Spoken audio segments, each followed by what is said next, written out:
Hey guys, welcome to Friday. Welcome to Massive Iron Live. It is what is it? Friday, March 10th.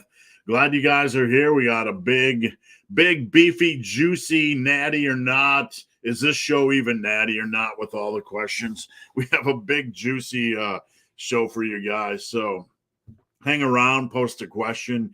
If you're new here, don't be shy. Post up a question. Post up a question.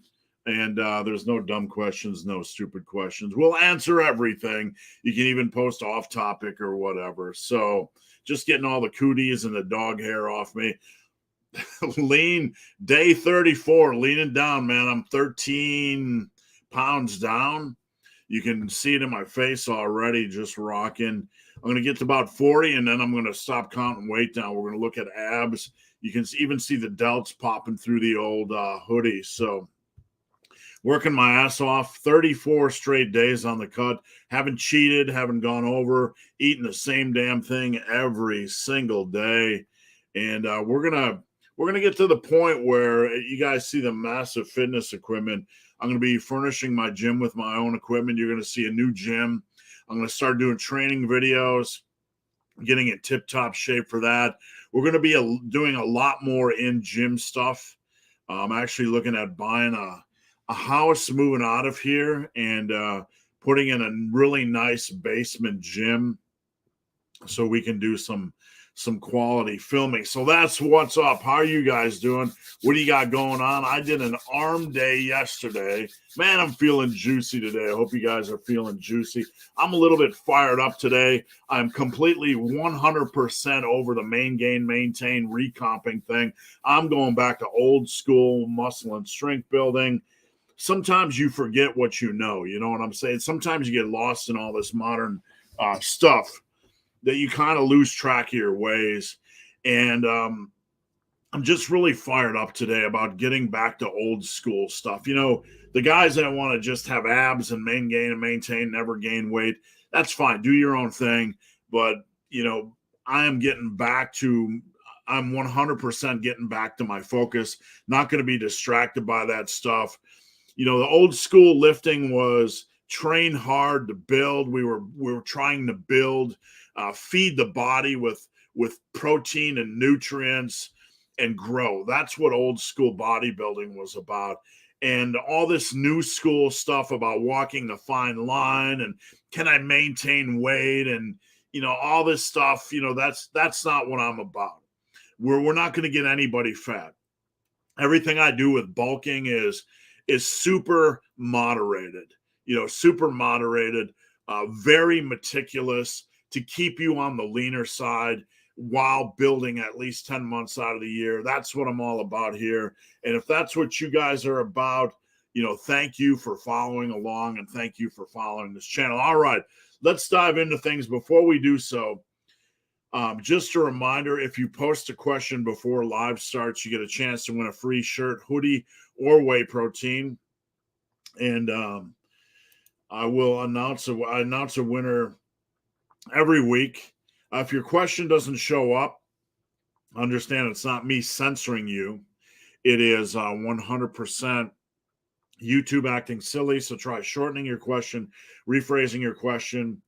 And if that still doesn't work, you can head over to Instagram at Ben the Barman, slide into my DMs, multiple DMs, slide into my DM and post your question. I answer every question. I always make sure I check the Instagrams.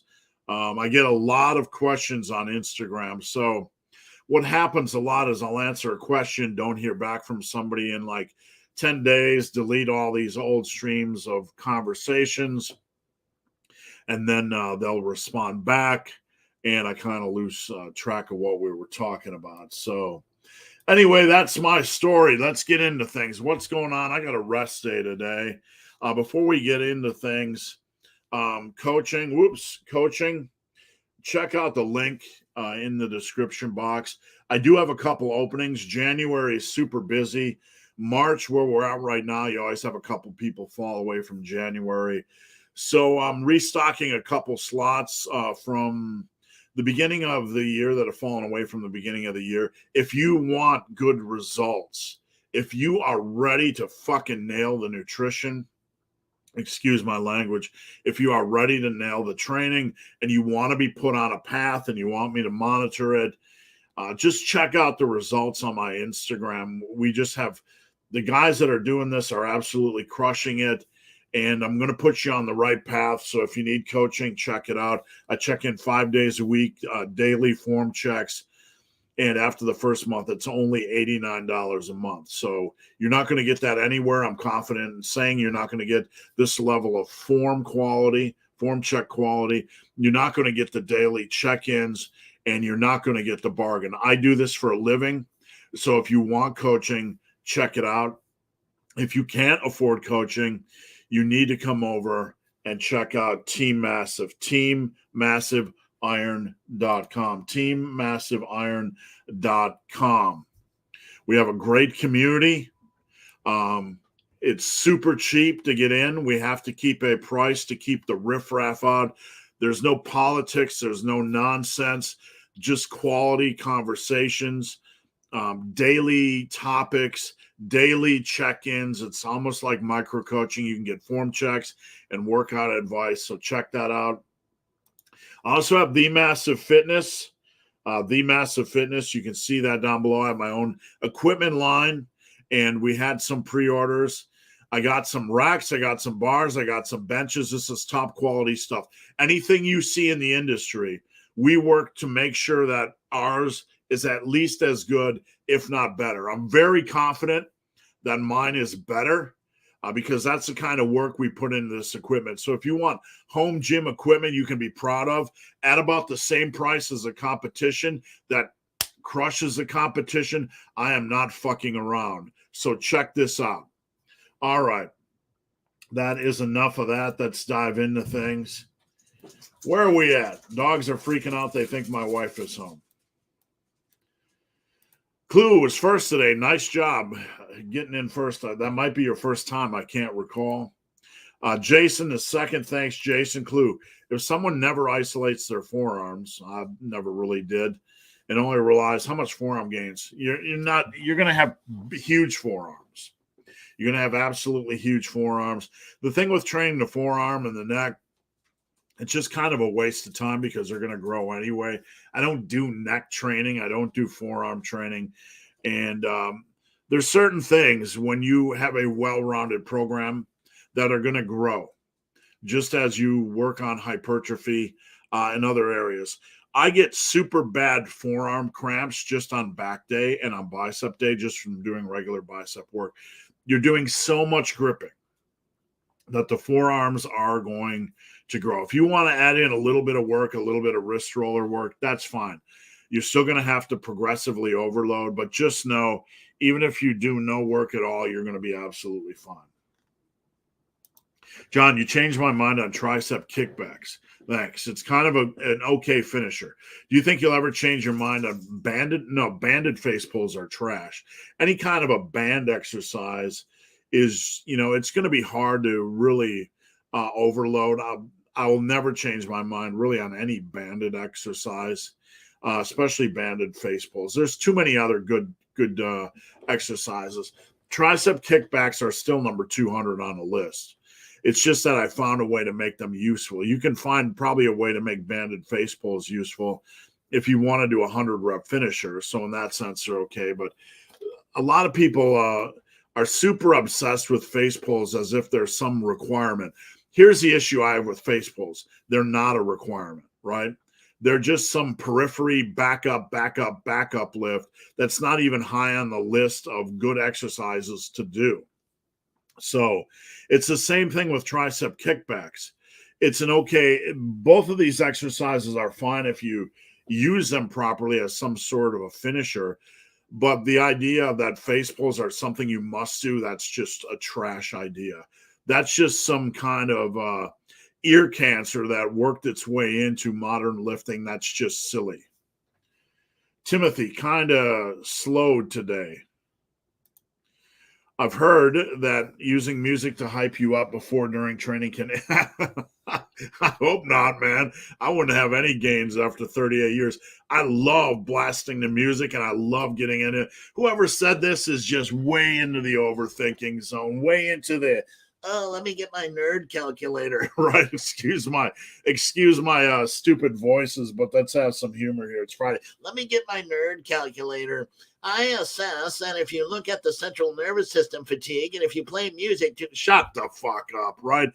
Fuck that. There's way too many upsides to being in your zone, right? To having the music you want and just cranking it up, and man, it energizes me. So whatever super nerd, whatever super freak is like sitting behind, like, I calculate that if we analyze the curve, shut the fuck up, right? Crank the music up. It's not gonna over, like, 38 years of blasting hardcore metal. My CNS isn't fatigued. So this is just more trash information. Everybody just keeps LKJ. Everybody's just out there just piling trash into the trash bin and lighting a dumpster fire and trying to worry people. This is nothing to worry about. Crank that damn music up, whatever you like, and just get after it. Timothy, I think I've seen somewhere that you recommend no more than 18 hard sets. No, I don't recommend that. That's my starting point. But the 3-day per week program, yeah, I never recommend no more than 18, Timothy. That's my starting point. So I start there for pragmatic reasons. Number one, it's a good starting point as far as weekly volume. If you do 4 work, the best, and I hate to use best, but if you want to, the best starting point, in my opinion, is around 18 hard sets per workout with 4 workouts per week. That's 72 hard sets. That's more pragmatic because it works better when you try to work the whole body. Now, you can certainly do 3 or 3.5 workouts per week, but this is kind of the starting point in my world, the massive iron world. So it's not never anymore. You can always do more if you're working hard and have the time and the energy, but that's simply a good starting point. So, all right, if someone wants to grow their legs, but they aren't a priority, either you want to grow them or you don't, John. I'll just say that. And either way, I don't care. It's your world. But if you want to grow them, they have to be a priority. You can't half prioritize growing your legs. You're going to get no results. Does that make sense? Are you fine with suboptimal gain? No, you're going to look. Here's the thing, John. If they're not a priority, you're automatically going to get suboptimal gains. You can't half-ass train something. Well, you can half-ass train something, but you're not going to get really good results. So you can reduce sets. You can reduce sets, but there's 2 ways. The number of sets you're doing don't really matter. Well, they do, but they don't, right? You still, are you doing your sets hard or are you half-assing them? So if you're doing them hard, you're still going to see pretty reasonable gains. If you're half-assing them, you're laid on. Sorry, my dogs are going batshit crazy. If you're half-assing them, then you're not going to see any gains. So we just have to kind of have an understanding here that, yes, you can use 5 to 7 sets a week. If you aren't pushing them hard, you might as well do 0 sets per week, to be honest. All right. I agree with you that recomping is ineffective 100%. How come some natural YouTubers, I'm not in that world. You can go over in their world. It's not optimal. So Alpha Destiny is an experienced lifter, and so is natural hypertrophy. But I haven't looked at their numbers, and I'm not going to debate. It's not as effective, and I don't know what they're doing. So I can't comment. I don't know what they're doing. But if we want to continue to argue that not eating or eating less is just as effective, it's not. So period, end of story. This is no disrespect to natural hypertrophy and Alpha Destiny, both who I respect, but I don't know what they're doing. I don't know what their program. I do know that when I talked to Alpha, he said he made the best gains when he was eating a lot. So you can check out that on my channel. But I'm not in that world. You guys can no disrespect and no aggression meant. I'm fucking done with that world. I'm done with that fucking world. It's not effective. And I don't think either of these guys would say it's effective for the average lifter. But I'm done. You guys can go off into that little fairy tale world and pretend this is going to be, how come, you know what? They're training fucking hard. And, you know, what they're doing as far as nutrition, I don't know. But I don't know the math. I don't know how much actual mass they've gained. So I'm not going to comment because that would be irresponsible to look at things without knowing the math, just as it's irresponsible for us to prop up results of another person without knowing the math. But I'm completely done with that world. I'm done. If you guys want to go off and recomp and not gain weight, and think you're going to mass up like these guys, you're lying to yourself. You're 100% lying to yourself.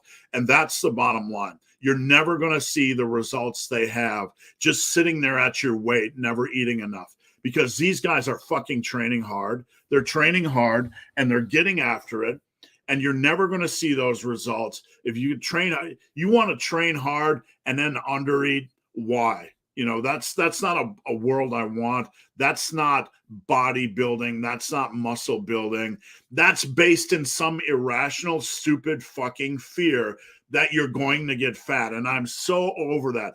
You guys need counseling. You need some kind of therapy, right? Because you're constantly worried that you're going to get fat, so much so that it impedes your muscle building. This is a muscle building channel. This is a strength building channel. We do the fuck what it takes to get the fucking results we want. We're not looking for easier paths. Like, I heard somewhere that one person, an experienced fucking lifter went into maintenance level. He's training like the fucking devil, and maybe he did recomp. These guys have not recomped 10 pounds of muscle mass in a year. Let's be clear on that. They are training hard, and if you can recomp a little bit, a pound or two every year, but Alpha Destiny is a good guy, but he's not gaining 10 pounds of muscle a year. Let's be clear on that, right? So can you maybe recomp 1 to 2 pounds a year when you're an experienced lifter? Probably. Is this effective for you guys? Fuck no, it's not effective. When you feel sluggish, how do you know if you're being lazy or if you actually need some extra rest days? The best thing to do is just to land on the side of, taking a rest day. But look, at some point, like there are days I feel sluggish. One of the things you need to look at is how many days in a row have you trained, right? If you kind of train 2 days in a row and you feel sluggish, then it's probably a good day to take a rest day. So we have to kind of analyze, how many days a week am I training versus am I just being a bitch? Really, that's what it comes down to. Like if you're only training 2 to 3 days a week and you feel sluggish, maybe there's other things you need to improve: diet, sleep, stress, or whatever. So what are you guys doing? Get out here. Some of my dogs are being a real pain in the ass. Come on. Get out here. Sorry. They're off. I don't know what they're doing. They're in the bathroom getting in trouble. Come here. Come here. Come here. Go lay down. You guys are getting in trouble. I don't know what you're doing. They're off getting in trouble. Sorry about that. When they're like kids, when they're not in the room, they're chewing something or getting into something they shouldn't be. Do inverted rows work the lats? It's not no one knows the answer to this, but this isn't the world we live in, Jason. The world we live in is we try to put together a good exercise selection. Like comparing exercises, it's kind of a fruitless game. And I understand that, we want to know, hey, if I use inverted lats, I can't do pull-ups. If I use inverted rows, is it going to work the lats? It will work the back. But, even pull-ups are going to work the back differently for everybody. So I think the key here when we're looking at these sorts of things is not to worry, right? The key is not to worry. If pull-ups don't work for you, use inverted rows. Just do them properly and load them properly and use a good quality selection of exercises for your back. Use a good quality exercise. That's the thing we all need to that's the thing we need to focus on more. Like one exercise isn't mandatory. You don't have to do dumbbell rows just because I like doing dumbbell rows. You don't have to do pull-ups just because everybody likes to do pull-ups.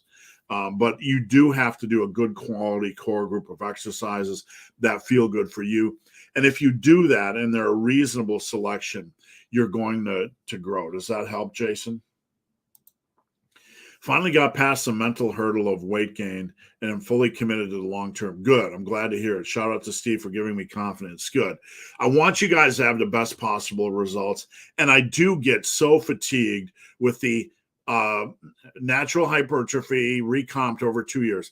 I respect him, you know, and I'm not bulking either the last 10 years. Because I've spent 28 years building muscle mass. And have I recomped a little bit? Sure, I have. But you guys are not playing that same game.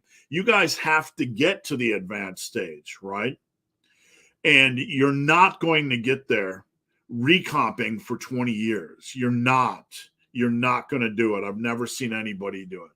So we need to get over that a little bit as a community.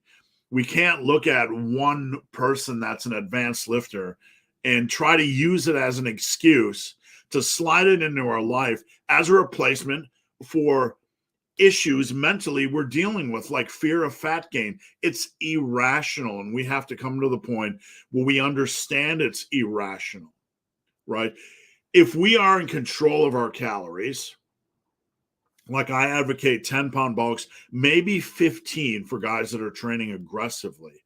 If we are in control of our calories and we're monitoring our weight and we're monitoring our food, then things aren't going to spin out of control, and we're going to put ourselves in the best possible position to gain muscle mass. On the other hand, you know, if we want, I'll tell you something. If you think you're going to maintain your weight, you're going to maintain your weight and pack on mass, and somehow you think you're going to gain 20 pounds of muscle and miraculously lose 20 pounds of fat at the same time. I mean, come on, that's next level. That's next level self-deception. That's just pure bull crap if you think it's going to happen like that. It might be a pound or two, but it's super inefficient, super ineffective, and it's just a stupid idea. It's just a stupid idea for a beginner to somehow think they, energy-wise as well. Bench press suffers when it's not in a calorie surplus for most people. So it's just going to hinder your pressing a lot. It's going to cause a lot of issues. Plus, you know what? I'm going to make a guess here, and you guys can call me out if you think I'm wrong. But I know from coaching that it's hard enough to get people to track and be precise. So when I see somebody that wants to maintain the same weight and build muscle, I'm going to call them out, and I want to see if they've been tracking their calories. I want to see, or if they're just stepping on the scale, you know, once a week out of fear of weight gain. I want to see, because in my experience, what I see is I'm just being real here, and you can hate me if you want, but I'm trying to help you. I see a lot of skinny guys who, after 2 days on a bulk, they feel bloated and they panic and they go back to a cut because they have some fear that if they feel like they ate too much, or they feel bloated for a day from eating a few more calories, that they've gotten fat. It's up here. And you know what? I don't have time for that. You know, that's some mental therapy, go see your therapist type of stuff. You know, we're in the game of building muscle. And at some point, you need to be scientific and you need to be reasonable and you need to trust the process. If you don't trust the process, there's no hope for you to build muscle. None. You have to trust the process. And the process is known. And if you do not think the process is known, you are deceiving yourself. The process is known. What we do is we try to find ways around the mountain, or we pretend the process isn't known. The process is known. The efficient, effective process is known. We know what it is. It is hard work, and a calorie surplus helps. That doesn't mean we're going to get fat. But if you want to, whatever you're involved with, if you can't mentally wrap your mind around the fact that the process is known, nobody can help you.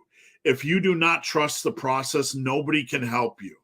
Nobody can help you when you're at that point. You either need to sell out to the process and say, self, what's the worst thing that can happen? Oh no, I gained 10 pounds in 3, 4, 5 months, and I only gained 2 pounds of mass rather than 6. Oh no, it's still 2 pounds. And the worst case scenario is you only have to lose 10 pounds of fat. That's what we're doing. We're being reasonable. We're being specific.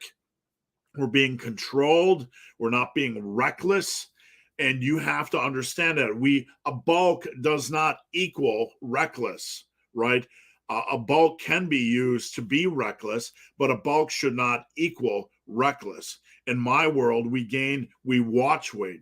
We watch nutrition. We watch the scale. We don't let people gain weight too quickly because that's not bodybuilding. That's fat people stuffing fat amounts of fat food in their face and calling it bulking, right?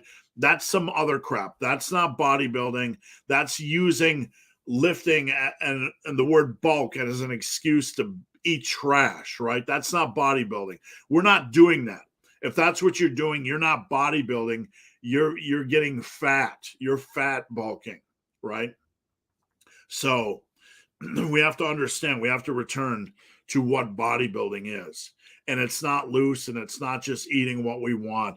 There's just as much, if bodybuilding is a process and we understand the process, and if you want the best results, you need to dial your stuff in. You need to tighten your shot group.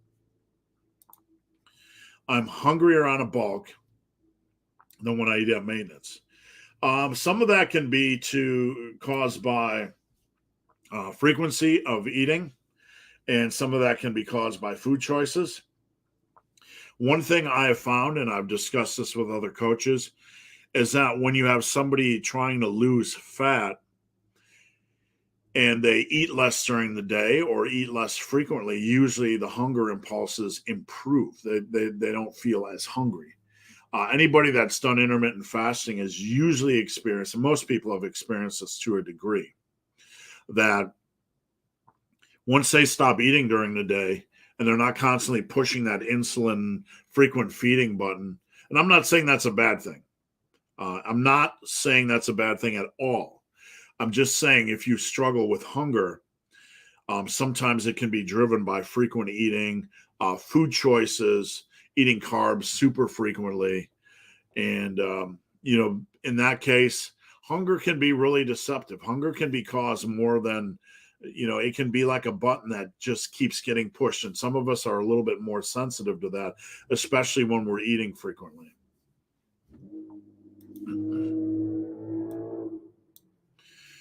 If a skinny, untrained novice did everything right from the beginning, that was me, how long till they'd look clearly like they lifted? That's how I started. And I didn't start, magically knowing everything. Not at all. I was lucky in a lot of ways. All the cards I put in play happened to be the right cards. I went from a household that didn't have a lot of food as a child to a cafeteria where we had eat as much as you want for breakfast, lunch, and dinner. And you could even walk out with food, chocolate milks or whatever. And I recall, they had cheesecake twice a week. Man, I'd be pounding 4 to 5 cheesecakes after eating 2 burgers. I was smashing food for the first time in my life. I had unlimited food for the first time in my life. I had the ability to sleep because I was in college in 1986, 1987. There was no worldwide interwebs. There's just a stupid a couple magazines you had. I didn't even have cable TV. So all I had was my lifting magazines and sleep and food. So I had the sleep card in play. I had the rest card in play. I had the food card in play. And I was just accidentally crushing my workouts. I was pushing sets hard. I was trying to chase progression. And after the first 16 months, I came back to school And I recall my mentor, this is literally what he said, and I'm not being facetious. He pulled me to the corner of the gym. My mentor was a 40-something bodybuilder, English teacher, Dr. Mike. And he asked me if I was taking anything because my results were so rapid. So my story aside, you can see great results in 2 to 3 years, a lot.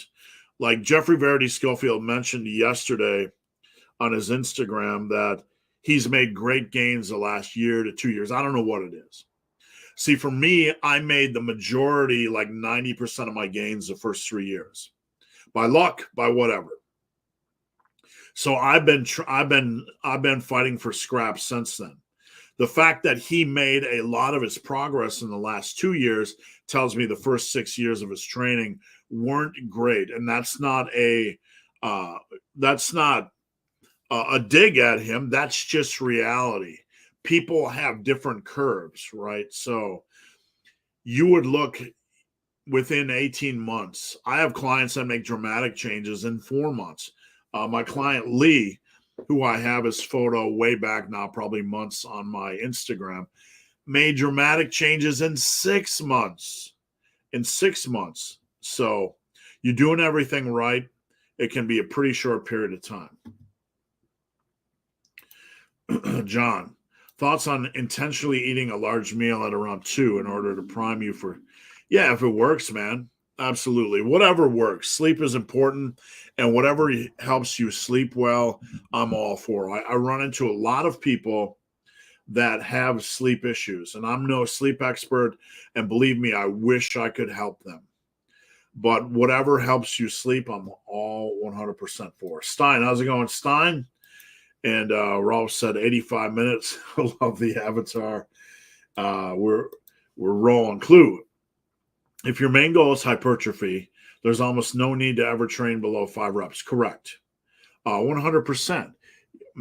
Even if your main goal is to build strength for the first 3, 4, 5 years, you never need to ever train. I never trained below 6 reps really, in case, unless it was some real fluke, but you don't need to train that low. There's no inherent benefit at all.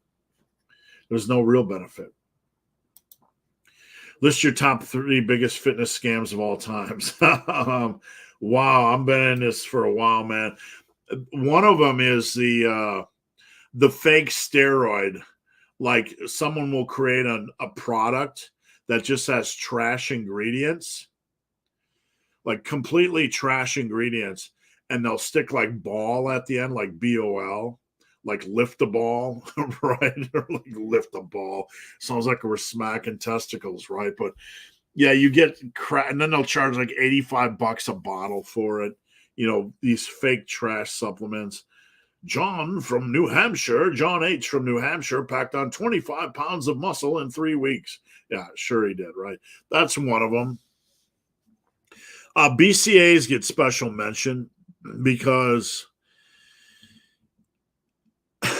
even though I think they get special mention because they're so cheap to make, a single ingredient, and they put a little flavoring in, and if you look at the overall profit this industry makes on BCAAs compared to, like, just because of the volume of people that buy it, there can be slight occasions, I believe, and I'm no expert in supplements, where BCAAs can have benefits, like during period of fasting. Correct me if I'm wrong.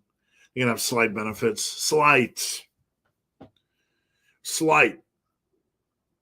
But I think if you look at all the money ever made off BCAAs compared to the cumulative benefit of 0 for most people, yeah, it's right up there. It's up there.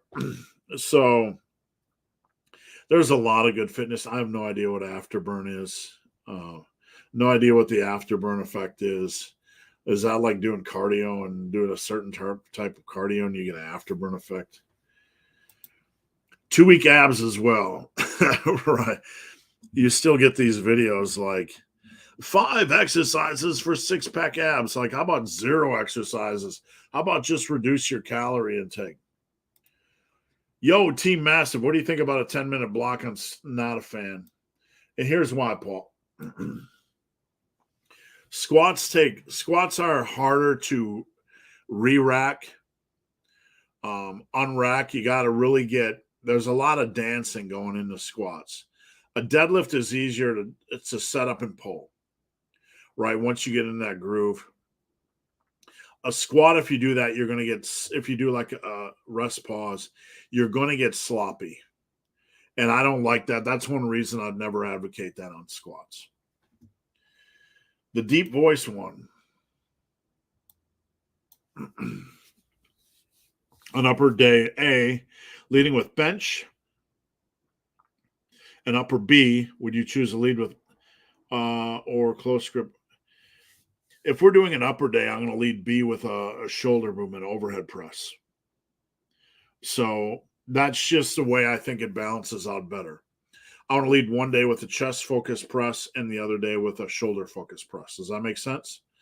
If you're looking to bring your numbers up with bench, you can't underestimate the power either way of playing the long game and getting your overhead up to speed. You want to get your overhead strong because that'll help your bench.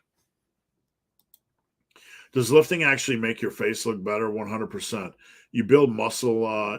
You build muscle in your jaw as well. And it's just one of the things. I think lifters tend to have, when they're leaner, tend to look better because you build a little bit of muscle in your face structure just from lifting. Where should someone stop the cut if starting at around? It depends on a lot of factors. What they're comfortable with, what bulking range they're comfortable with. If they're struggling mentally with what they see in the mirror. Are you struggling mentally with what you see? Are you having issues? Because there's a lot of different factors. You have to be in a bulk cut zone that is comfortable for you. So some guys can stop at 20% because they don't mind carrying around a little bit more weight. And some guys, can stop at 15 or 12. It really depends on the individual. As long as when you bulk, you're not going into the fat, dangerous zone, well over 230, 240.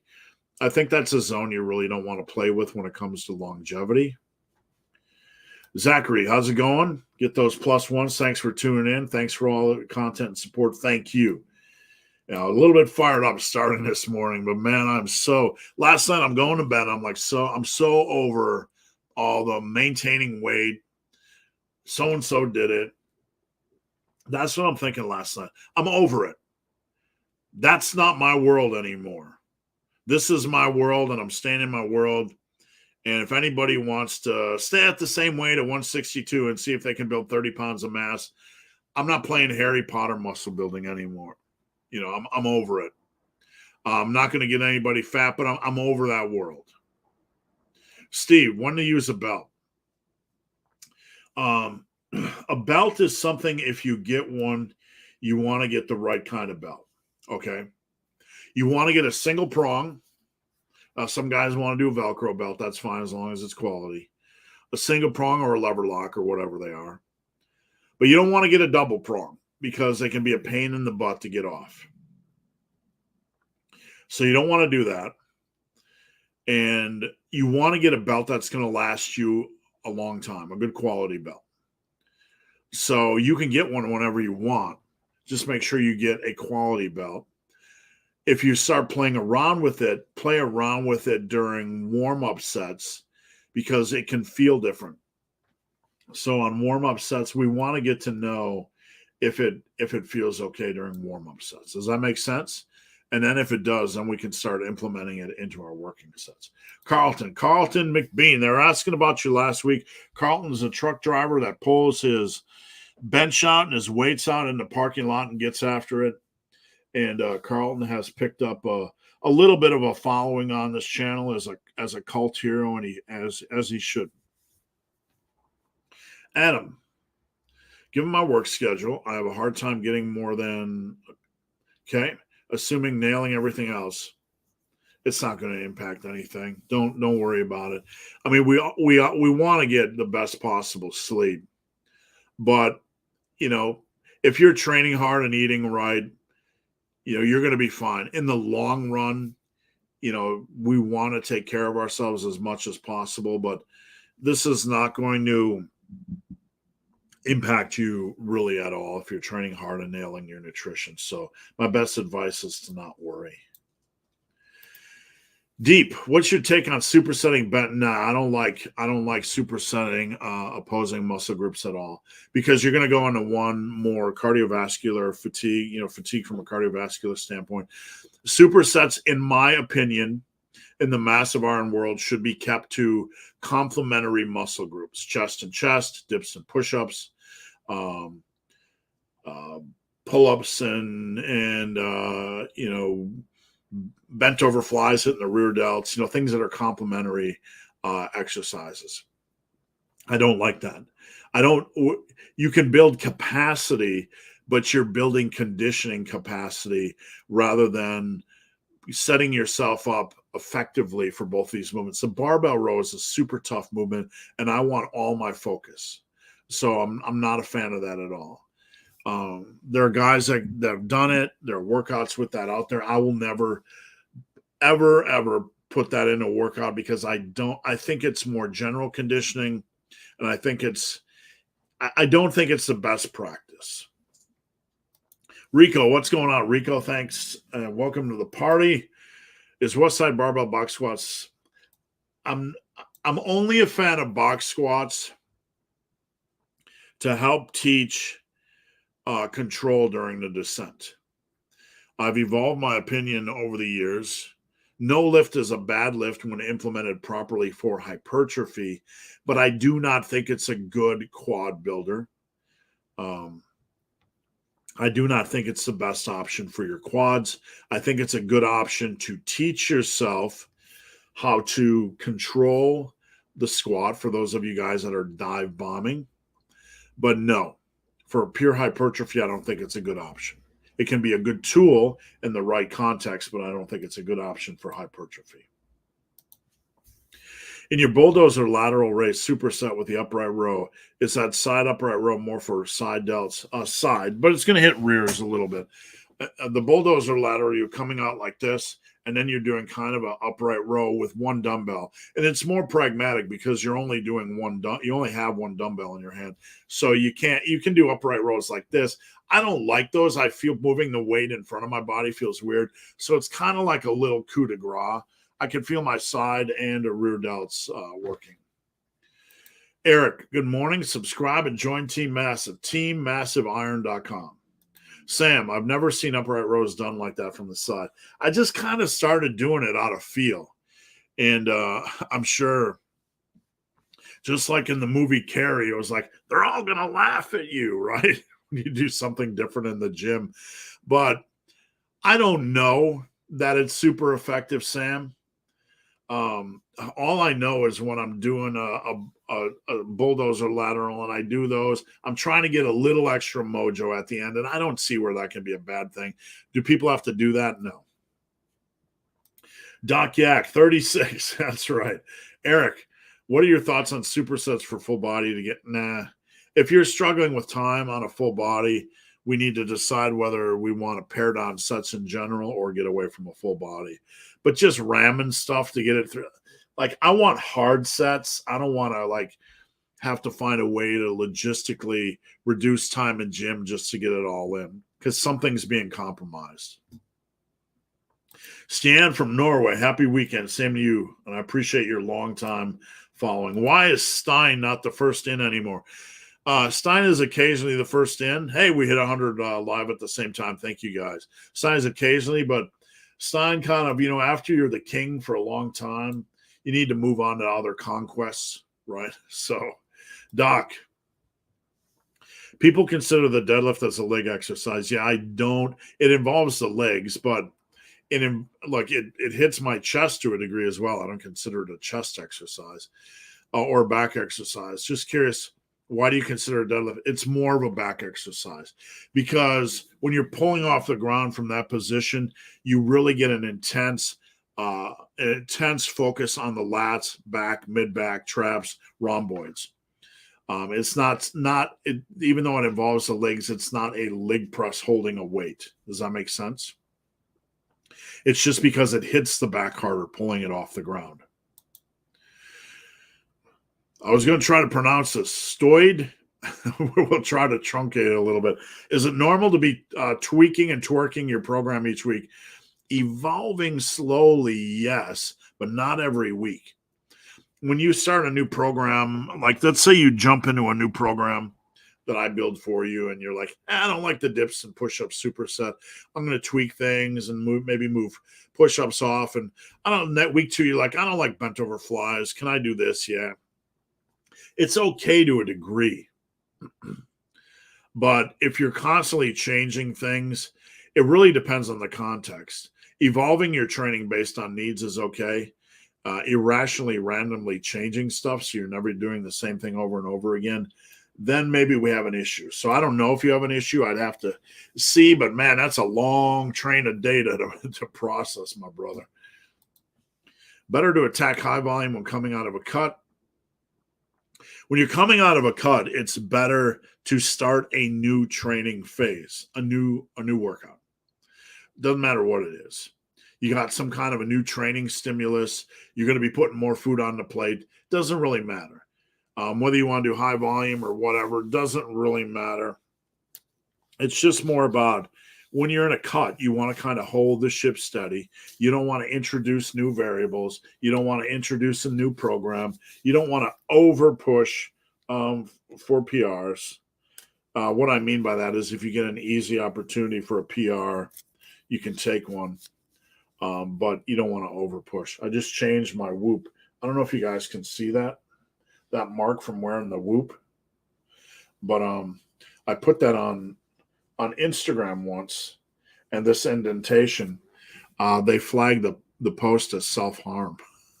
Like wearing my Whoop and having a mark on my wrist was self-harm. It was just kind of funny. Caleb, what are some good quad exercises to do in a home gym? Home gym is hard to work quads. It is. Your best, you have squats. You have goblet squats, which kind of suck after a point because it's harder to get the weight in position. You have Bulgarian split squats. You have lunges. You can do supersets like pause jump squats with lunges. You can do supersets like box. I generally don't like explosive stuff, even though I've done it occasionally. Box jumps and lunges. You can do old school sissy squats. Those can be kind of challenging. You can do front squats. You really don't have too many options. You can do old school behind the back hack squats. But Bulgarian split squats and lunges, kind of your best option. If you have lunges, it hurts your flat feet. I would consider investing some money in getting a new piece of equipment, getting a sissy squat bar station, or not a sissy squat bar, sissy squat station for like $150. And really, if you could ask Santa for $1,000, get one of those and a levered squat station or, leg extension station. Raphael. Good morning. Spring is almost here. Yes, it is. It's a nasty day outside in Ohio, but every day is like nasty in Ohio, man. It's like cloudy, windy, rainy, blustery. The dogs hate me. B. Crow. My bench lockout seems solid, but I seem to be weak off the chest. Any tips? Well, we want to make sure our program is getting enough chest work. So, you could introduce some pause stuff for your chest. You could introduce like dips and push-ups, supersets, machine chest press. Anything that's a little bit more chest focused would help. So I'd really look at the overall context or the overall outlay of your program and see if there's anything we could improve. Maybe add a little bit of dumbbell bench in the mix. 01 Omega. I say Omega on purpose for those that watch every week instead of Omega, just to be annoying. Good morning. I've been away from the gym for about 3 weeks due to an injury. I'm going to say, before we go any further, I'm not reading the rest, but I don't know your case. Okay, so I'm not, but I want to say this in general. If you have an injury, I want you to continue to do what you can do in the gym. There's usually, unless it's a really bad injury, like you broke your thigh, there's got to be something you can do in the gym. So one thing I want to encourage you guys to do, I don't know your situation, but one of the things I want to encourage you guys to do is continue to do what you can. Now, with that said, I put together an Instagram post, and I'll find it for you guys. Hold steady. Hold steady. Just hold on. We're going to go over this a little bit to address this question. I just have to find the right one because I post a lot of stuff on the old Instagram. Where is it? Where is it? Here we go. So let me pull it up. Present, share screen. This on Instagram, I've been the barman, and I'm going to move this just for a second. If you are more than 10 days away from a big lift, meaning squats, bench, deads, overhead press, if it's been more than 10 or more days, then drop weight 10%. If it's been more than 20 days, drop weight 20%. If it's been more than 30 days, drop weight about 30%. And that's a really good generalization. Daniel, is it normal to have some sore triceps? It can be normal with anything, really, to get some weird soreness. You're not doing anything wrong. Compound lifts are very complex. When I do cable tricep extensions, I get ab soreness. When I do behind the back shrugs, I get really bad rear delt soreness. Not doing anything wrong. It's just the body. The triceps are involved to a minor degree in everything, even the deadlift. So you're not doing anything wrong. It's just the body strengthening. So just embrace it. All right. So that was all the questions before 11. We get to pick a winner. And who do I want to pick today? Who do I want to pick? I'm going to give Jason Smith randomly just stopped. Jason, hit me up on Instagram at Ben the Barman, or slide into my DM on Instagram at Ben the Barman, or email me benthebarman@gmail.com. All right, we're about 53 minutes in. We're going to roll on. We're going to take a short break. Not a break. We're just going to ramble for a second, and we'll get back to questions. Just want to encourage you guys. I need some protein.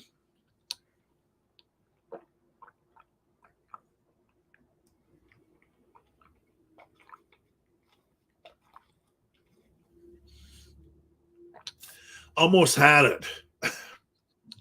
What's my problem?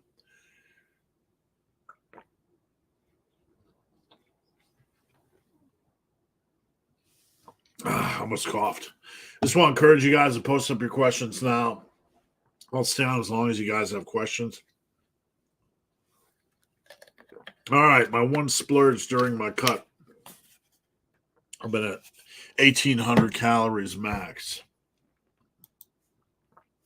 The Legend, good morning. Thank you for joining in. Barbell Bryce. If I do 3x10 on curls, a 2-minute rest, that takes me around 7 to 8 minutes. But 5 to mini sets on bulldozers takes me 2 minutes. Okay. What's the catch? No catch. Bulldozer rest pause, for those of you guys unaware, is you take a weight, do max safe reps. Rest 15 seconds, again do max safe reps. Rest 15 seconds, again do max safe reps. And you do that for 5 total sets. So what it does is it brings up rep quality. Are you doing less reps on a bulldozer of curls? Well, let's say you hit 14 on your first set. And you hit 9 on your second, you're up to 23. And you hit 7 on your third, you're up to 30. And you hit 5 and 4, so you're at 39. So generally on a bulldozer, there's a good chance you're going to hit more reps in less time. On a set of 1 to 10, maybe the first 3, 4 reps aren't the best. They're kind of easy-ish, and then things get harder as you move along. The beauty with Bulldozer is that you're increasing the overall rep quality. So it tends to be a little bit more intense. There's no real catch. It's just a different way of training. And it can be hard to do Bulldozer on every exercise. It's not meant for every exercise. But there's no catch. None at all. It's super intense. If you want to do 2 sets of them, that's fine. I wouldn't generally, unless you have big, juicy testicles that day. Don't forget to turn your clocks ahead 1 hour Sunday morning. Alexa, when is daylight savings?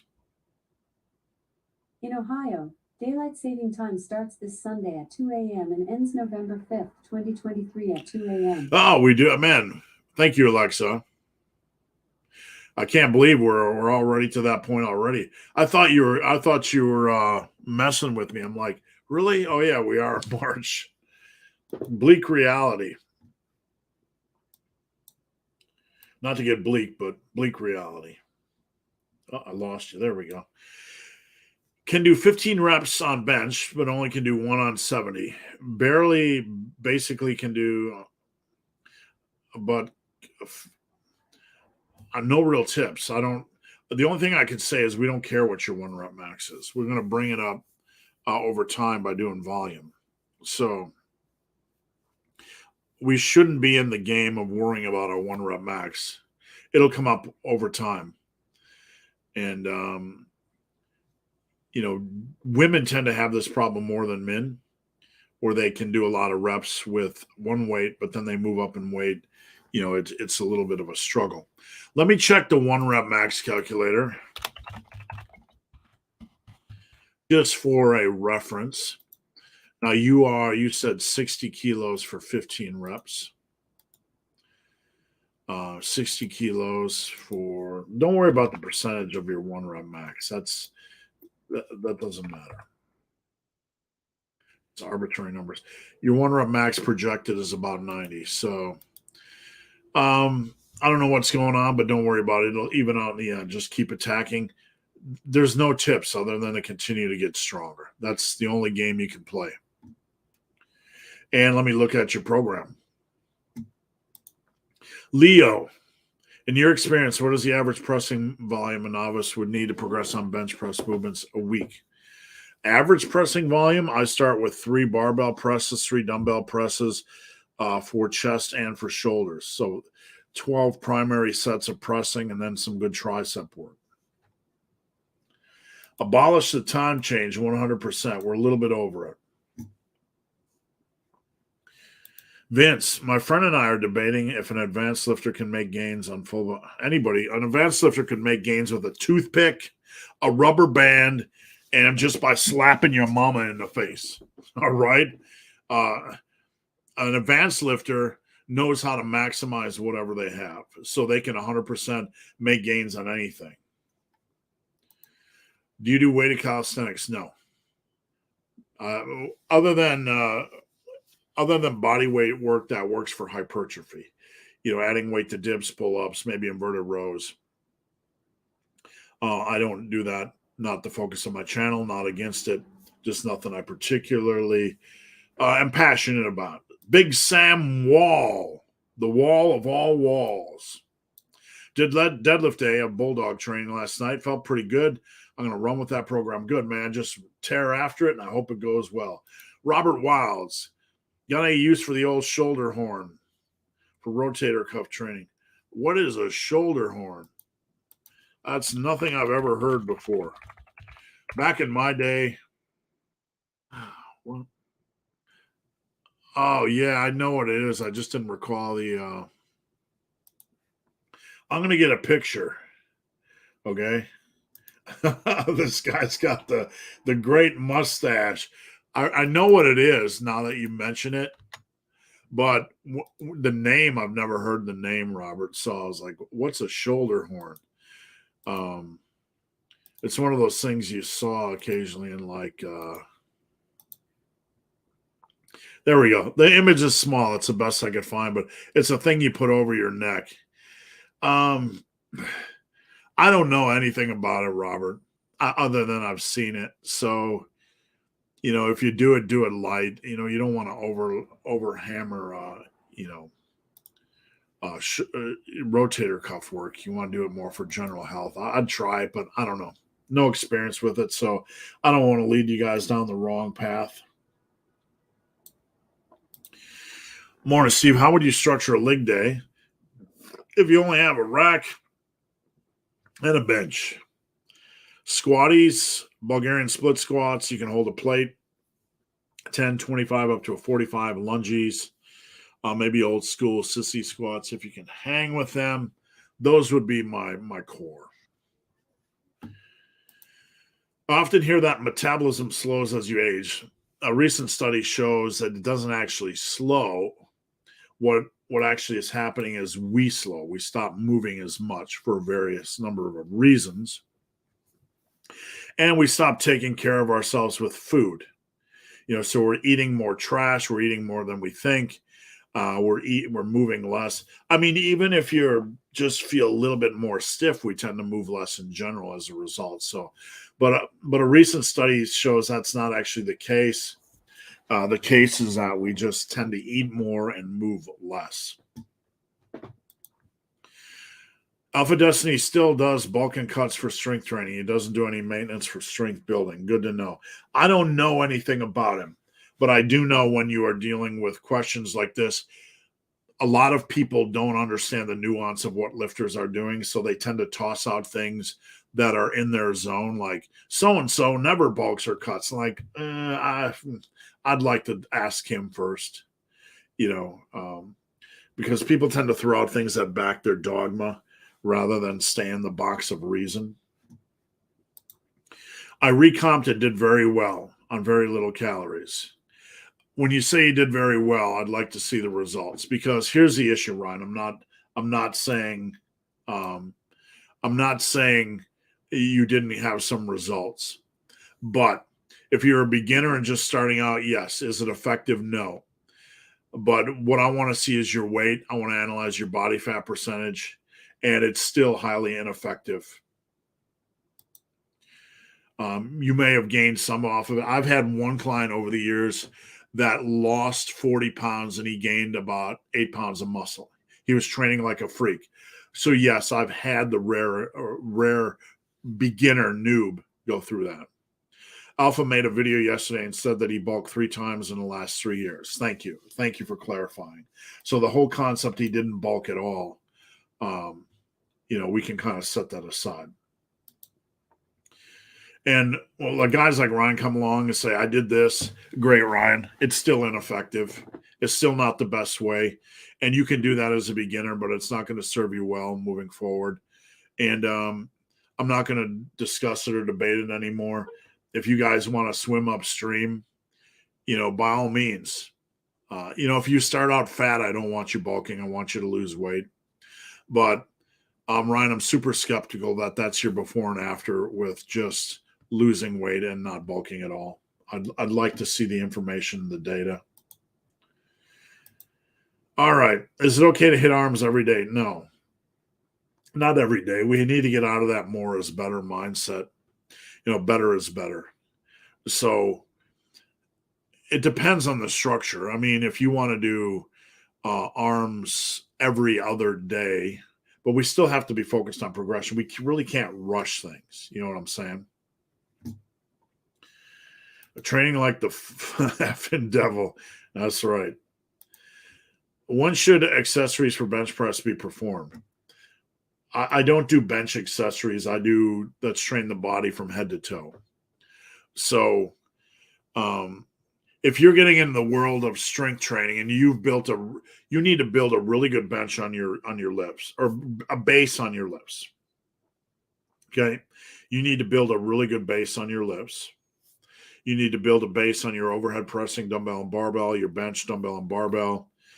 You need to get strong, reasonably strong on all of those. And then if you want to start introducing some variations for pure strength training, once you've packed on a lot of mass, once you've built a good base of strength, then you can start to mess around with things. But you shouldn't skip the base building and start doing accessory work, because you need to build the base on the primary work first. Does that make sense? Or else the accessory work is probably not going to be the best. Daniel White Jr. Good morning, Steve. Can you briefly describe the cutting phase that you're currently doing? I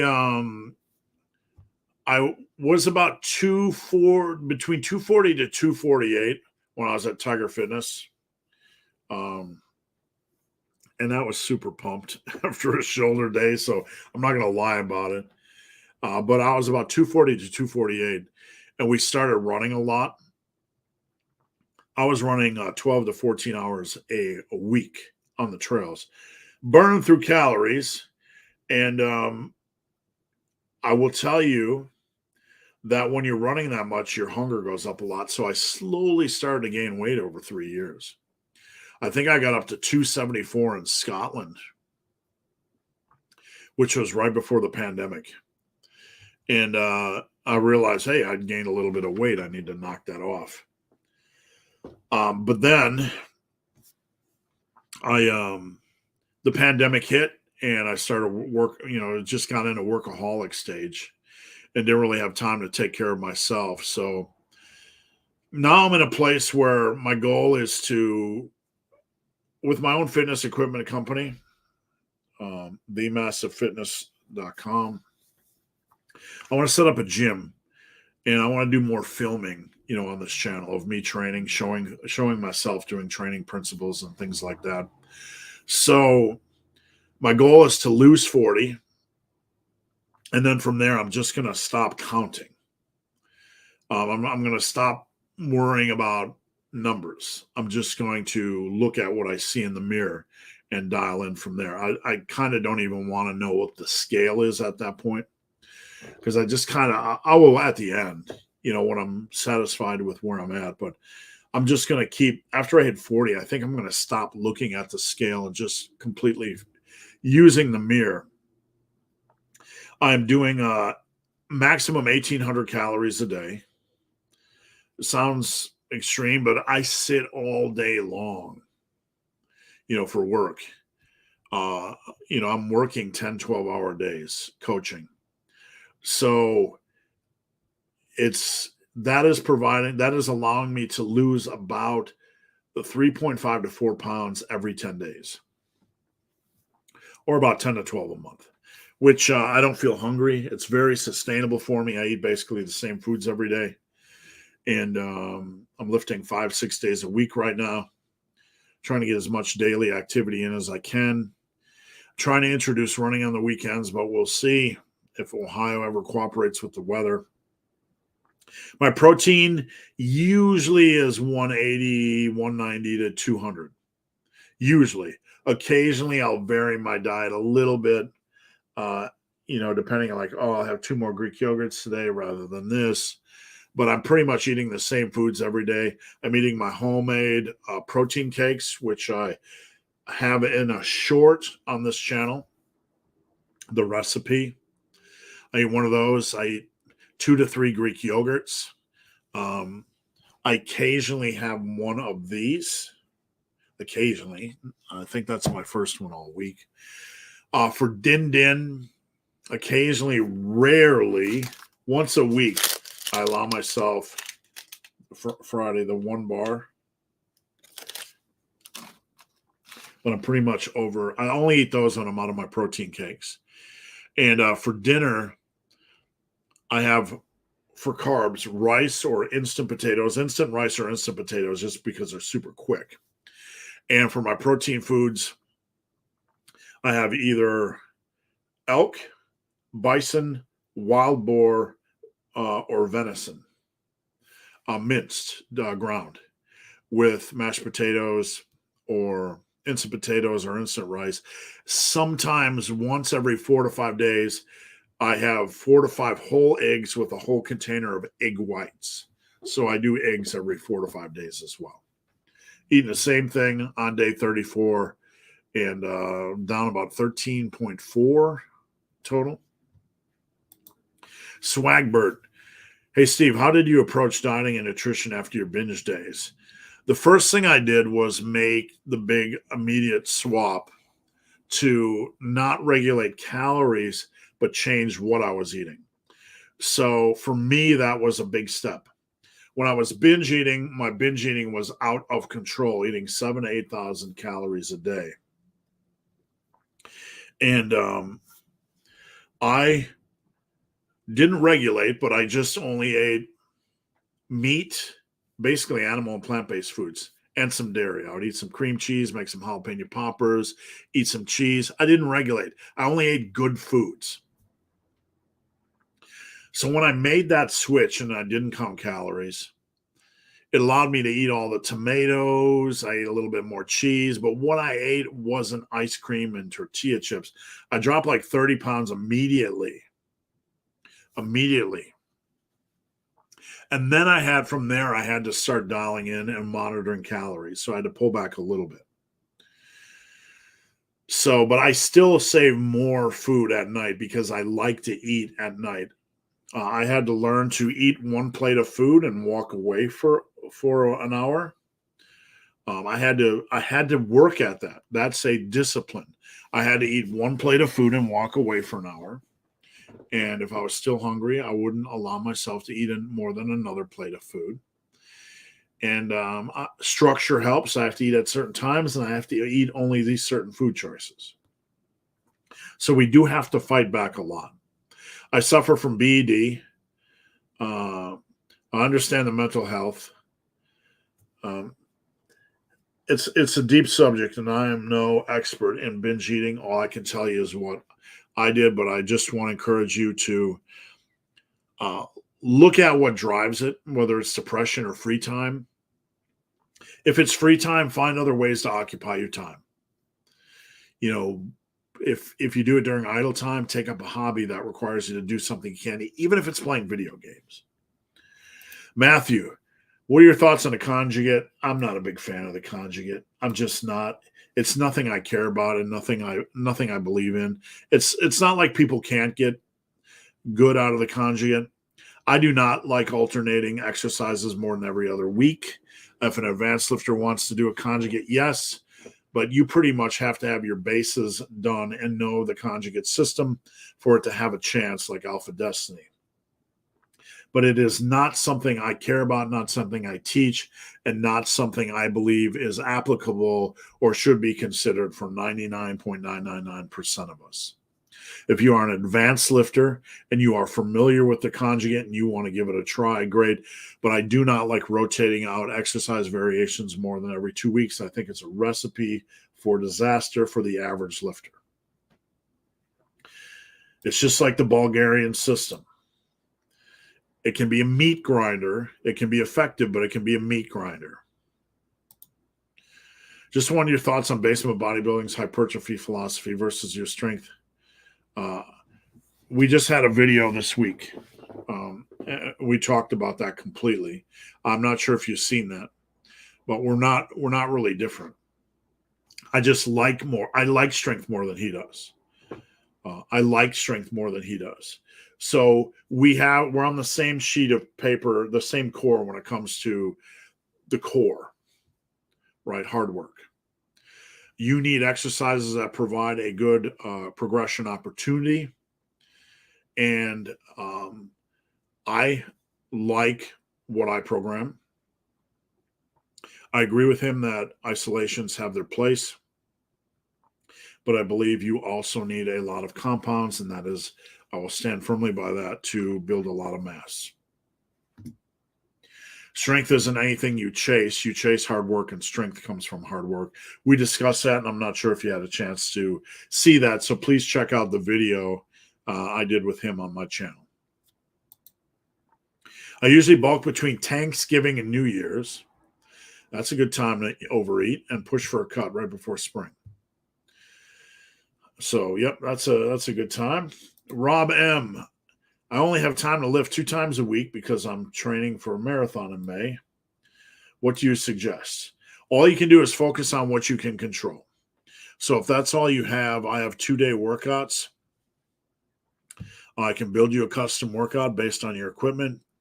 or you can just have a well-balanced workout for 2 days a week. What I would really suggest, and this is going to be a hard pill to swallow, but something to consider for you guys, is if you can only train 2 times a week and you have limited time, you might want to consider setting aside squats and deadlifts during that window because they can be very time consuming.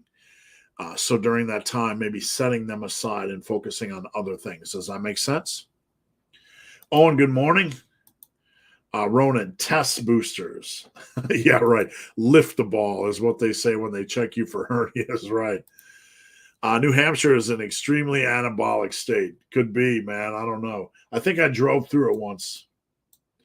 Ryan, obviously eating more will build more. As you gain muscle, you will also gain intermuscular fat.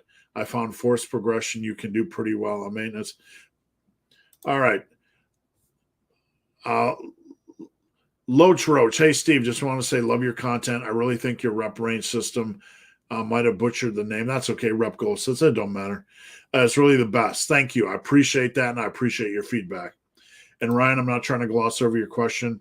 I'm going to do it my way. You can do it your way. I'm going to do it the way I think is effective, and I'm not being disrespectful. Algernon, I'm just over it. I'm over the maintaining crowd. Hey, I'm glad I caught that recomp rant. Thanks. I'm over it, man. I'm just over it. I'm over it. No hate. It's just not what I'm going to teach and what I'm not going to focus on. I don't care. I don't think it's not effective. It's not that I don't think it's effective. It's not effective. It can be mildly useful at periods of time, but it can be implemented like a beginner that's overweight. They have to focus on losing weight, and they might be able to recomp and gain 6 to 8 pounds of muscle while losing 40 pounds of fat. That's possible. That is possible. And we have to, in those cases, do what we have to do, and we have to be reasonable. But I'm not going to live in that world of speculative recomping and maintaining, lean gaining. It's not effective, and it's not a game I'm playing. And if that's a game you want to play, I love you. I'll give you a big bro hug, right? But that's not what we're doing here at Massive Iron. We are going for it all. We're going to be big, and we're going to be strong, and we're going to do it the right way and the most effective way. And if you don't want to do it that way, that's okay. Do you remember six-pack shortcuts? Mike Chang? Yes, I remember Mike Chang. He's still around. Somebody asked about him the other day. I'm like, is he still around? And Mike Chang is still around. I almost accidentally X'd out of this video. That would have been a bad thing. When do you add more calories? Well, Mark, we watch the scale. Like my clients, we watch the scale. We try to do twice a week check-ins, and we look for like weight trends. And I don't know if I could bring up a client weight without actually showing the client's name. I don't want to show the client's name, so let me see if I can pull up a client's weight.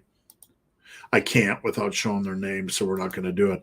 But what we do is we look at weight trends. And if it plateaus after like 5 to 7 to 10 days and you're not adding weight at all, it just kind of stagnates and your calories are the same, then we would be very slow. We'd make a small change, like 200 extra calories a day. Isn't recomp viable at 20%?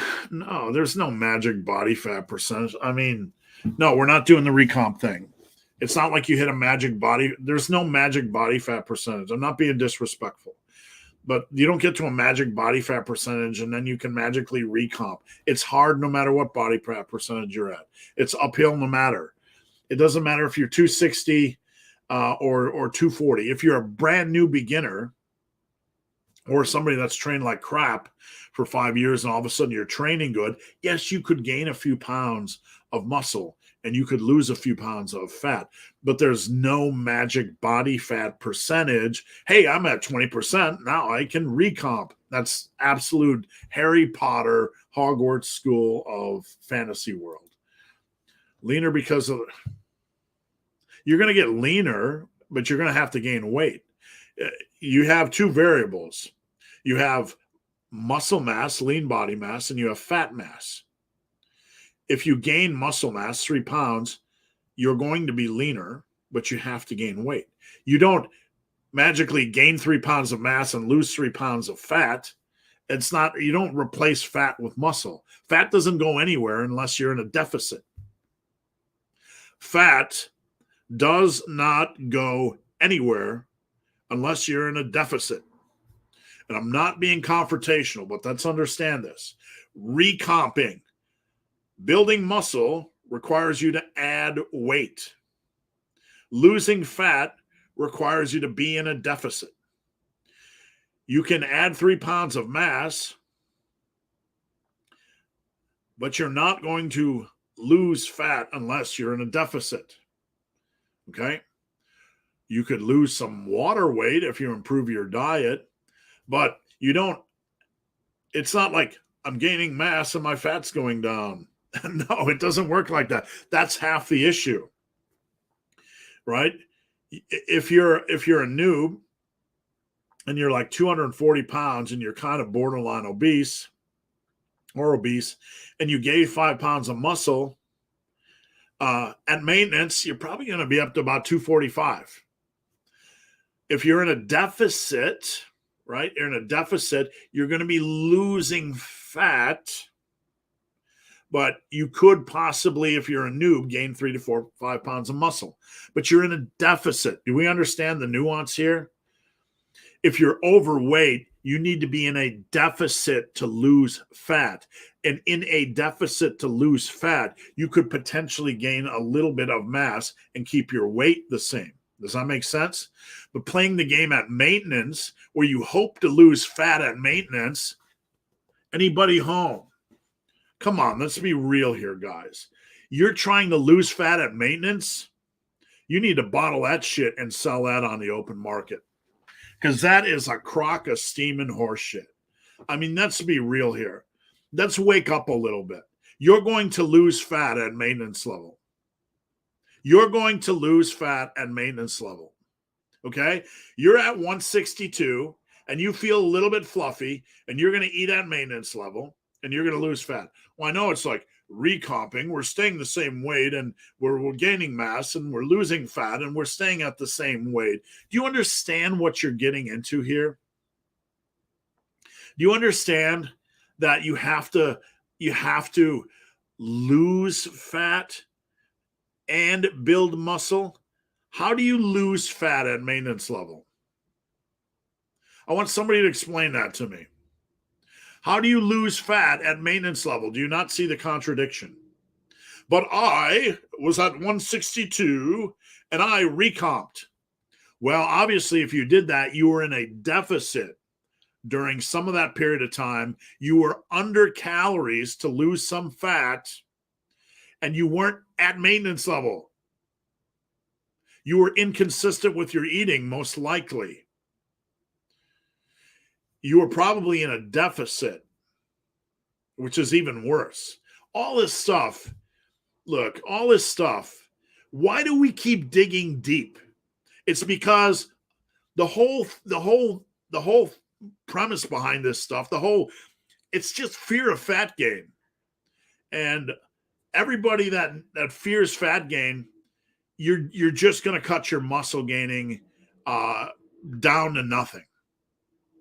You have to be in a deficit to lose fat. If not, tell me how you're losing fat. But I was at 162 and I recomped.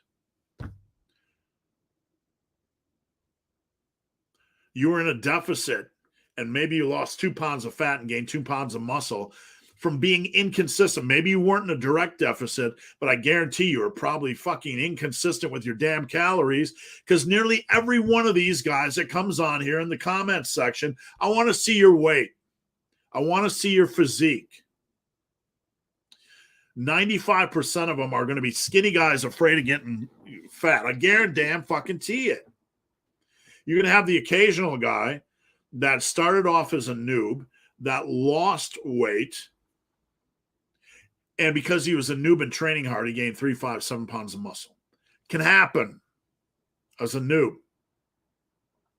But the 160 skinny guy, 150, 140 skinny guy, I guarantee his calories are like this. I guarantee he doesn't fucking monitor his calories. I recomped. Show me the statistics. Show me the arm measurements. Show me the weight monitoring. Show me your calorie intake, right? It's all a steaming pile of horse shit in 95% of cases. You all living in Harry Potter, Hogwarts school of make-believe. I was at 162 and I recomp. Bullshit. You had inconsistent calorie intake and you probably lost 2 pounds of fat because half the damn days you weren't eating enough because you were afraid you were getting fat. And that's how you recomp 2 pounds. You managed to train a full year, accidentally gain 2 pounds of muscle inefficiently. No one's going to get the maximum mass recomping. Bottom line, everybody I know, and I've heard this over and over from everybody I know.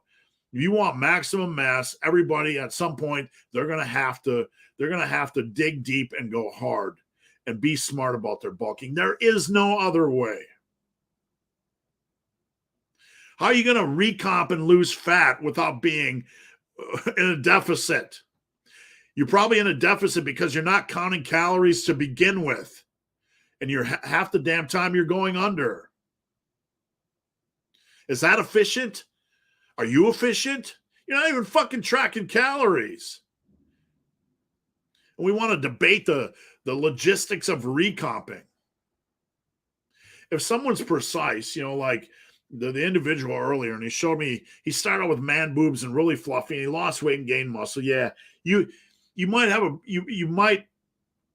cases like that can happen where you gain 7 to 10 pounds of muscle because you're training hard and you lose 40 pounds of fat and you look pretty good at the end. It can happen, but it's not the path to maximum mass. It's not the path to good mass, right? It's just not. So if anybody wants to tell me how they're losing fat and not in a deficit, I'm all ears because I want to hear it.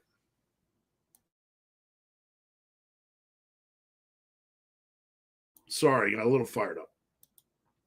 Huge. Do you think it's possible for one muscle group to be at a beginner stage? Yeah, it can definitely be. Like we tend to group. I'm just recovering from my rant. Sorry. You could definitely be like that. Like somebody could not train their legs. Like we tend to look at the body, we tend to lump everything completely together. The body is, are we beginner, are we intermediate, advanced? We tend to look at, muscular potential as a whole body thing and not just a muscle. So you can get to 90% of your natural potential, even if you believe in it or not. You think it's horseshit, but you can gain a lot of mass and still have some weaknesses, some weak muscle areas. So you could potentially undertrain your legs and really get a lot of upper body mass. And then, yeah, your legs could be more of a beginner or even late beginner stage. Absolutely. At 6'2", 235, can your body fat percentage be 12% naturally? At 6'2", 235. Let me do the math real quick. So my lean body mass is around 178 at 5'10", and I'm pretty capped out. Been that way for 20 years, 178, 180. Every inch you go above or below 5'10", and whatever number you go above or below, you add or subtract 4 to 5 pounds. So if you're at 6'2", you're going to be 18 to 20 pounds more of a lean body mass potential. So you could have 195 to 200. Okay, 195 to 200 is probably the most lean body mass. That's everything your body has minus fat that you would ever get naturally, give or take a hair. But let's just say you were like 200 pounds, lean body mass, no fat, at 235. Alexa, what is 200 divided by 235? 200 divided by 235 is approximately 0.8511. So you're about at 15% body fat. So Alonzo, absolutely. If you were max cap, big like Jeffrey Verity Schofield, big like Alpha Destiny, that'd be about 15% body fat. So you could absolutely hit around that range. Hey, Steve. Hey, massive people. How's the mega book going?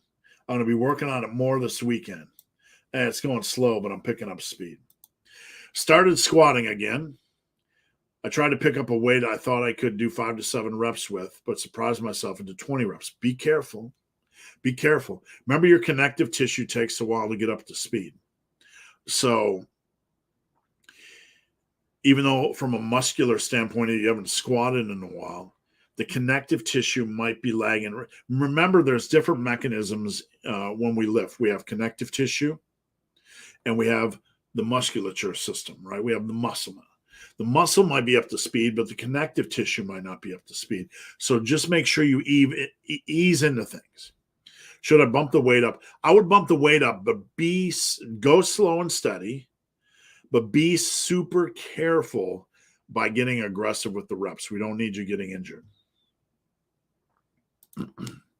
I'm getting a little back pain after RDLs. You probably need some form work, so either join Team Massive, teammassiveiron.com. You get form checks as part of Team Massive. Or you could send me a video on Instagram at Ben the Barman, and I'll look at your RDL. You got to send a video from the side, no shaky cam. But you probably want to drop it down to 135 and get a video so we can see how you're doing with lightweight, and then we can kind of rebuild, if that makes sense. Is it okay to, or even possible to progress linearly? No. Linear progression lasts weeks, not years. Instead of the gains being 20. Oh, linearly? Yeah, if they're slow. Like muscle gains, you can do 5, 5, 5, 5, 5, 5, but your first couple of years are going to be slow.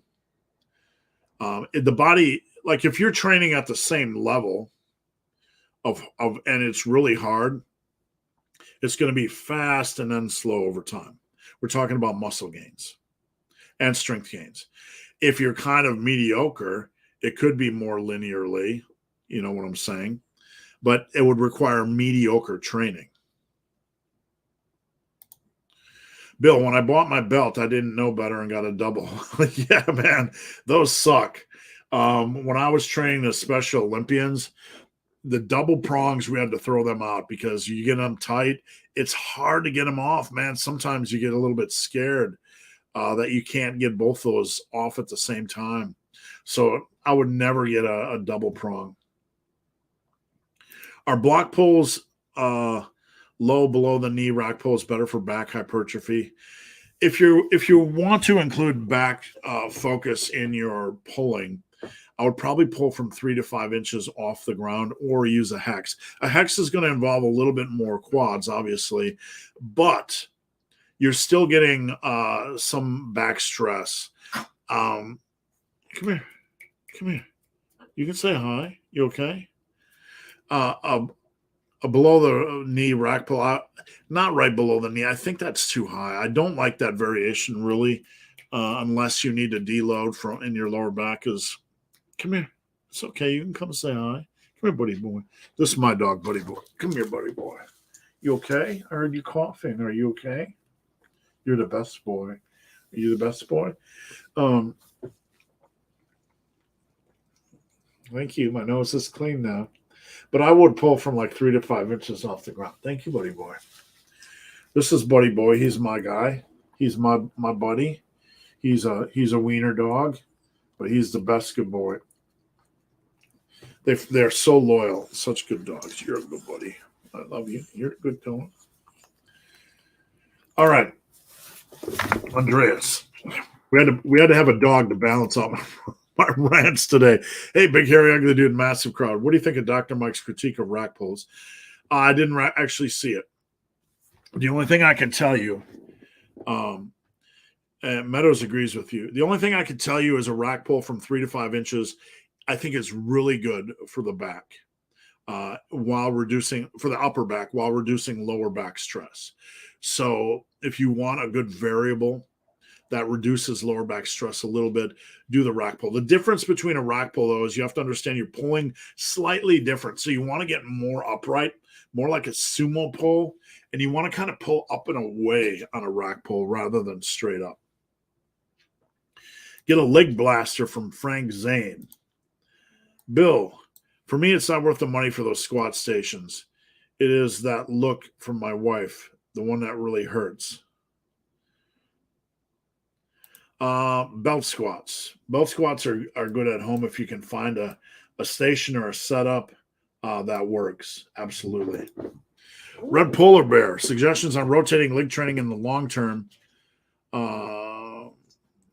6 weeks is you want to do something for about 3 months. So you want to, the first couple weeks are going to be break-in, and then you kind of hit a window where you allow yourself to progress. If you change too frequently, you have too much time during the year that's adaptation period and not enough time where you're actually running. Does that make sense? Mr. Bro Split, I'm off to catch Scream 6. Have fun. I might actually see 65 this weekend in the theaters with my wife, or Champions, the one with Woody Harrelson in the Special Olympics basketball team. We might see either one. I'm not sure which. Big Sam Jones, I've been getting great gains in my program. I'm done with the program. Should I just read the program again? If you're getting great gains, Sam, my best advice is to run with it, man. Run with it. Maybe take a week where you don't push, a deload week, just to rest, recover, lick your wounds, let the body heal, and then I would get right back at it. Dub Dog, 712. Can you give my boy Henry a shout out? How's it going, Henry? Henry, I don't know much about you, but I know if you can tolerate Dub Dog 712, if you can put up with Dub Dog 712, Henry, you are a good man. Because I can tell you from what I know of Dub Dog 712, anybody that can tolerate him is a good man. So I'm only kidding. Thanks, Dev Dog, and I hope that's good. But I hope you guys both have a good weekend. Kill it. And Dev Dog, thanks for the donation. And you bet. I hope Henry wasn't your son. When you said my boy, I thought you meant like a buddy. So if it was your son, I sincerely appreciate, and I'll change that to Henry. Or I'll change that to Henry. You have a very good dad. You have a very good father, Henry. Listen to everything he says and don't stray from the path, and go to college and save a lot of money until you're 25, and don't get married for a long time. Wait. All right, Mark, is 10 kilograms bulking and 8 cutting? As long as you can handle the cut, then you're good. So the key to all this, like, numbers are arbitrary. You guys, if you watch this channel, you know I talk a lot about tossing out arbitrary numbers. So with that said, the bulk and the cut, how much you bulk and cut, doesn't matter so much, as long as it's not too slow, because then we're not really adding mass. But it doesn't matter if you go more aggressive, if you can crush the cut and you're willing to accept the punishment of a longer cut. Because the thing is, it's going to even out in the end. Okay? You can do a 10-pound bulk over 3, 4, 5 months, and then a quick mini cut for a month and lose 10 pounds. So you're doing like 3, 4, 5 months bulk and a mini cut for a month. Okay, so you're setting yourself up for the potential to be in a bulk 9 months out of the year, which is very nice. If you do a 22-pound bulk or a 10 kilo bulk, that type of cut is going to take you down for a couple months. So it's basically all going to even out. The key is not to rush the bulk, where you don't do it in like 2 or 3 months and then you got to cut for 2 months, because then you're only bulking half a year. So some of this comes down to, am I allowing enough productive time during the year to bulk? Does that make sense? because we want to minimize the time each year we're cutting. We want to maximize the time we're bulking, but we also want to make the bulk productive and not too slow, because if we make it too slow, we're not getting a lot out of it. Does that make sense? Sam, following up on my Instagram DM, I mentioned that progress with a 225 bench for 3 reps was difficult. Yeah, I would go for a volume for a while. When you are at 3 reps, it's going to be harder to add a 4th rep. Okay. When you're at 8 reps, it's easier to add a 9th rep. It's just simple math, right? It's just a little bit easier. So that doesn't mean you can't do 3 rep sets. But you could do like a 3 system. I would like to see that a little bit higher. But I would maybe do like 215, try to get it for max reps, maybe around 5 or more, then drop to 200 and then maybe 185 and do all those for max safe reps. Barbell 44. I swapped out barbell squats for dumbbell lunges. I think the dumbbell lunge is a good exercise. Let's get that off the table. But the squat needs more of an equivalent exercise to swap in. The lunges are a good step down exercise, but I think you need a bigger hitter to lead the dance. It's like going to a concert and seeing 2 or 3 backup bands, or going to see a comedy show and seeing no big star, no big headliner. You need a headliner. You could turn dumbbell lunges into a headliner, but you got to do some serious intensity. Does that make sense? You could turn it into a headliner, but you're going to have to do some really gut pounding, nut smashing intensity. Could we get away with that? Yeah. But just doing like 3 regular straight sets, you probably have to kick it up a notch. Does that make sense, Barbell? I want to say reasonable here. So I was checking, I had to check my thinking. Am I being dogmatic? Am I just preaching, replace it with leg press, hack squats, pendulum squats, something? Because I think it would be better if, like, you're going to take the dumbbell lunge and really make it ball busting. It might be better to take a leg press or a hack squat or a pendulum squat and make it ball busting and then do the lunges afterwards. That would be my preference. But could you do the lunges and make it nut smashing? Yeah, you could. If you run the same program, I'm going to sing a song there. If I run,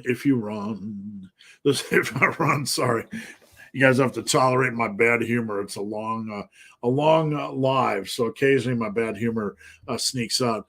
If you run the same program for 3 to 4 months, then change the movements, will that essentially reset? You don't need to reset programs, first off.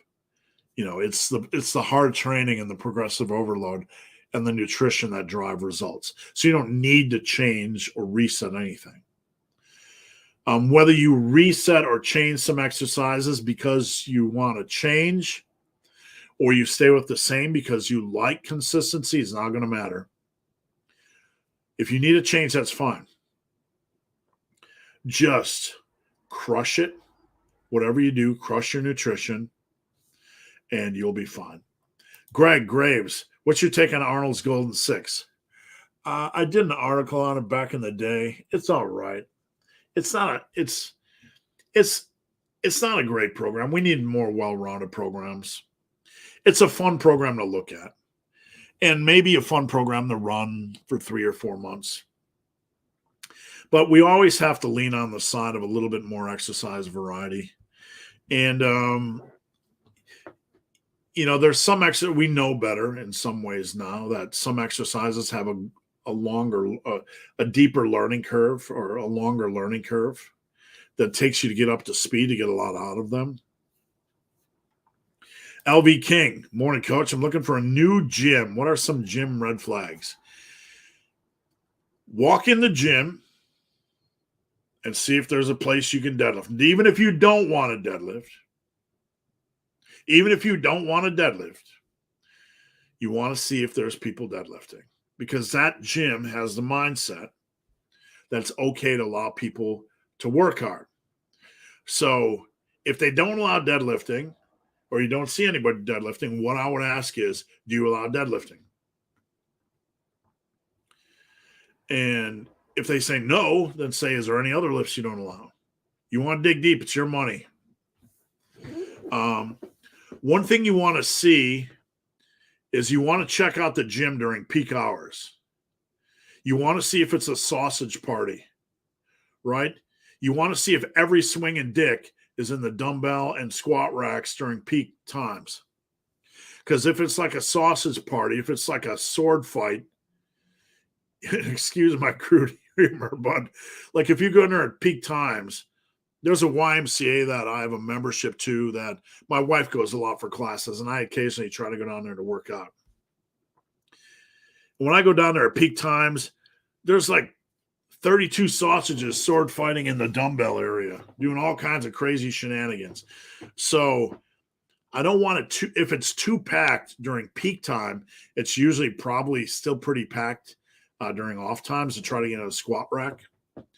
So those are things I would look for.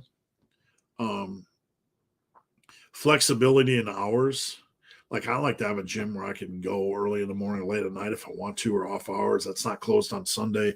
I like to be able to have some flexibility. So I think you also want to walk around and make sure they're maintaining their equipment. That like the cable stations aren't out. You want to make sure they got a good variety of machines just in case you want to do it. You want to make sure they got a good variety. Usually a gym that has a hack and a leg press is, allows, you want gyms with options. There's too many gyms out there in most areas, for there not to be options. So those are some of the basic things I would look for. Harut, do you dislike machine-assisted dips? You can get stuff out of them. Machine-assisted pull-ups feel weird to me. If they feel good to somebody, God bless them, right? But they feel weird to me. I don't feel like I can get as good of a lat engagement out of a machine-assisted pull-up as I can like a lat pull-down or even a band-assisted pull-up. The machine dips feel weird. It feels like you're floating on a cloud. I don't particularly like them. I'm sure there's a variety of different types of machines. I have a machine push down in my gym, like a triceps push down. I like that much better. If you find a gym with one of those, I'd rather use that personally. If you didn't sleep well, is it? Oh yeah, man. I don't want you to do anything reckless, but I've hit some of my best training days when I had little sleep. So if you're at the point where you just can't focus, go home and get some rest. Come back the next day. There's no harm in that. But if you want to lift, if you just want to go. Just get past that first set. It all depends on if you want to lift. If you're really like, man, I barely made it through the workday, then go home and sleep. But if you want to lift, there's no downside. Just play it smart. How many days a week should one run your 3-week cycle? You only want to really bench. If you're doing that in itself, you should only do one of those once a week. If you want to do a second bench day, I would do something else. Like dumbbell bench or a different bench variation. Does that make sense? I've been bulking since September, and I'm on track to gain 13 to 15 pounds in 9 months. 1.6 pounds a month, a little bit on the slow side. You really don't want to go under 2 pounds a month. It's a little bit on the slow side, but if you've been consistent, LV, I'll give you the 2 thumbs up, because you've been consistent over a long period of time. And if you keep that up over the course of a year, it's going to pack on some good quality mass. So I don't really think you left gains on the table. I'd rather see that at about 2 pounds a month. But if you're going to go for a longer bulk, I will say a little bit lower than 2 pounds a month is probably going to be okay. Like, let's say somebody wanted to do a 12-month bulk and they want to do it at 1.6 pounds. Alexa, what's 1.6 times 12? 1.6 times 12 is 19.2. 19.2. So if you did like that for a whole year, that'd be a 19.2 pound gain. You probably have the potential to gain at least 10 pounds of mass training hard. So for a longer term bulk, I really don't have an issue with that as long as you're pretty consistent. Big Dan Cook. What exercise movement pattern feels most rewarding? You hit a +1. Most rewarding. It's got to be bench, man. Like when I step out of the gym, it's not like I don't bench and squat. It's not like I don't feel bench obsessed. But for some reason, like when I make progress on a bench, it's very cathartic. It feels good, right? It just feels good. So I think I tend to, even though I don't feel like a bench guy, maybe I'm hypocritical, I still feel, I think, more satisfied with bench PRs. Maybe I need some deep psychoanalysis, Dan. I don't know. Sam, I'm eating 5 meals a day. Is eating 5 meals a day better for muscle growth? What we know is that if you are in a bulking period, it's probably good to eat every 3.5 hours ish. We don't need to turn this into a rule book, so don't panic if you can't do it exactly. But 4 times a day, every 3.5 hours, 8 a.m., 11:30, 3, 6:30, something like that. Every 3.5 hours. I probably messed up my math doing it on the fly. But 4 meals a day spaced out is probably a good thing. And then 5 days you could space that out as well. I think you don't have to have the calories and the protein the same. You do want to have some protein at each meal, but you can have higher calorie meals, right? So for dinner, if your protein intake was pretty rigid throughout the day at the other meals, but you want a higher carb meal for dinner, like, I just want more rice or potatoes, go for it. So just know, probably, if I would give you my best suggestion, it would be at least 4 meals a day spaced out, but they don't have to be even in calories. Parsa, going to crush a shoulder session. Thank you. Thank you for listening. And I hope my rants don't scare you guys too much. I'm passionate about this stuff, man. I am. And I'm sorry if I ever sound confrontational. I'm passionate. I'm always going to be real with you guys about how I feel. And I don't ever want to go to war over this stuff, but I have to be about what I'm about. And I don't ever want to sound disrespectful. I don't always know the situations you guys are in. And I'm never coming after anybody, usually unless they're like Man Period from last week who got banned. I don't usually come after people. But I believe the things I believe, and I try to process them to make sure, am I giving the best advice? And I'm 55. There's so much stuff out there. People that just spend all their time fucking gossiping and making videos about other people and, is he natty or not? Or has so-and-so gone too far? And all this kind of stuff. They can do what they want. And I don't care. But I want you guys to know something. I am about lifting. I live and fucking breathe lifting. I live programming. I live results. I'm nuts and bolts every fucking day from the morning I get up to the morning I go to sleep. Nuts and bolts under the hood training. You can think I'm an idiot, but I will continue to.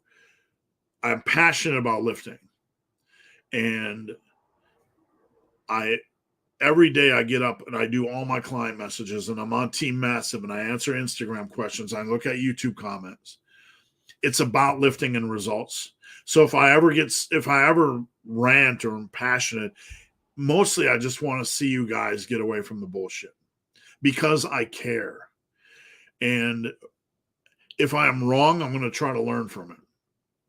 I'm constantly evolving what I believe and what I think, but I'm going to give you the best advice I can.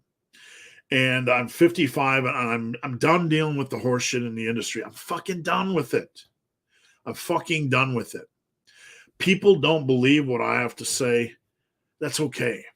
But I want the people that do believe what I have to say. Let's fucking go. Let's build an army. Let's get some results, because that's what it's about. It's not about being right. It's about building results. Right? And that's what it will always be about for me. It will always be about your results. I could give 8 fucks about video views. Would it be nice to have a broader audience? Yes. But at the end of the day, it's about results for you guys. So I'm done. You guys don't believe my stuff. You don't, like, if somebody believes they can stay at the same weight for 5 years and gain 30. No, you can't. I'm not going to lie to you.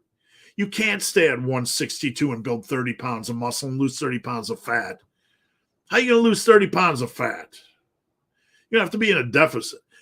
You might be able to do that dog and pony show for a couple pounds of muscle, but not over the long run.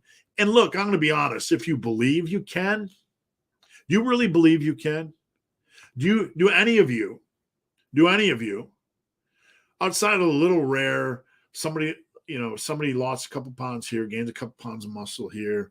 Outside of that, do you believe somebody can start at 162, stay the same weight, gain 30 pounds of mass, get close to natural potential, and never gain a pound on the scale? Number one, why the fuck would you do that?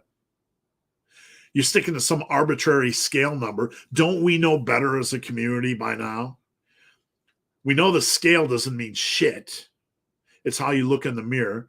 So people that attach to a scale number one, I know they're off they're gone. They've checked out. They've checked out of the room and they're wandering the woods naked and clueless. I'm not going to sugarcoat it. You are. You're attached to a scale number. We know better than that, don't we? We know better than that.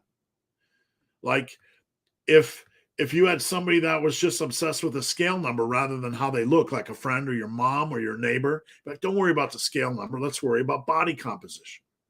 But you're like, I'm going to recomp. And like, no, it is about the scale number for you, because you are the one that brought up the scale number. You don't want to gain weight. You want to do some Harry Potter ass Hogwarts level shit and see if you can go little bit of muscle, yeah, a little bit of muscle, little loss of fat, yeah. But that's going to come from your roller coaster ride of calories, because you ain't tracking them to begin with, and I know. Not most days, not all days. I know. I coach for a living. I know. You can't bullshit me. You know how many weigh-ins I see on a weekly basis? You know how many people I interact with on a weekly basis? You know how long I've been doing this? I know you ain't tracking calories. I know if you gave me your data, there'd be no consistent calorie intake unless you're the 5%. I could just go on for I could just go on forever. All right. I tried recomping at 175 for 6 months. It is a waste of time. It's not efficient, man. Let's get back to old school lifting. Let's get back to building, the building part of bodybuilding. Building doesn't equal fat, right? My idols weren't fat.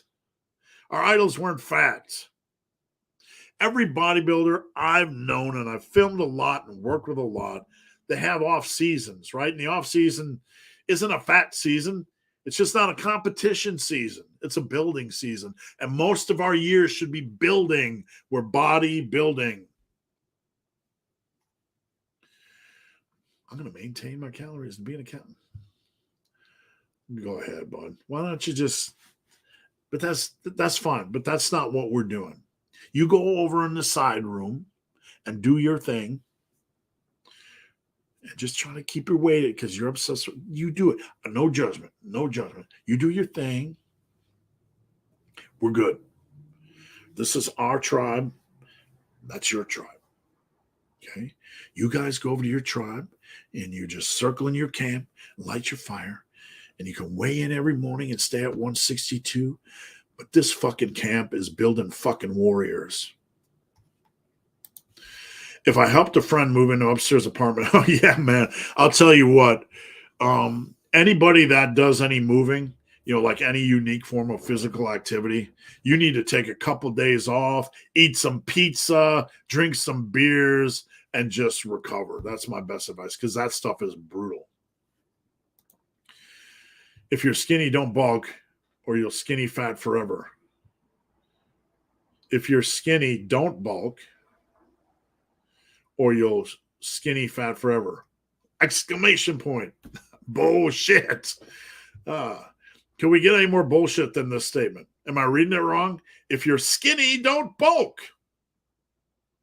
Stay skinny or you'll skinny fat forever. Yes, don't build muscle.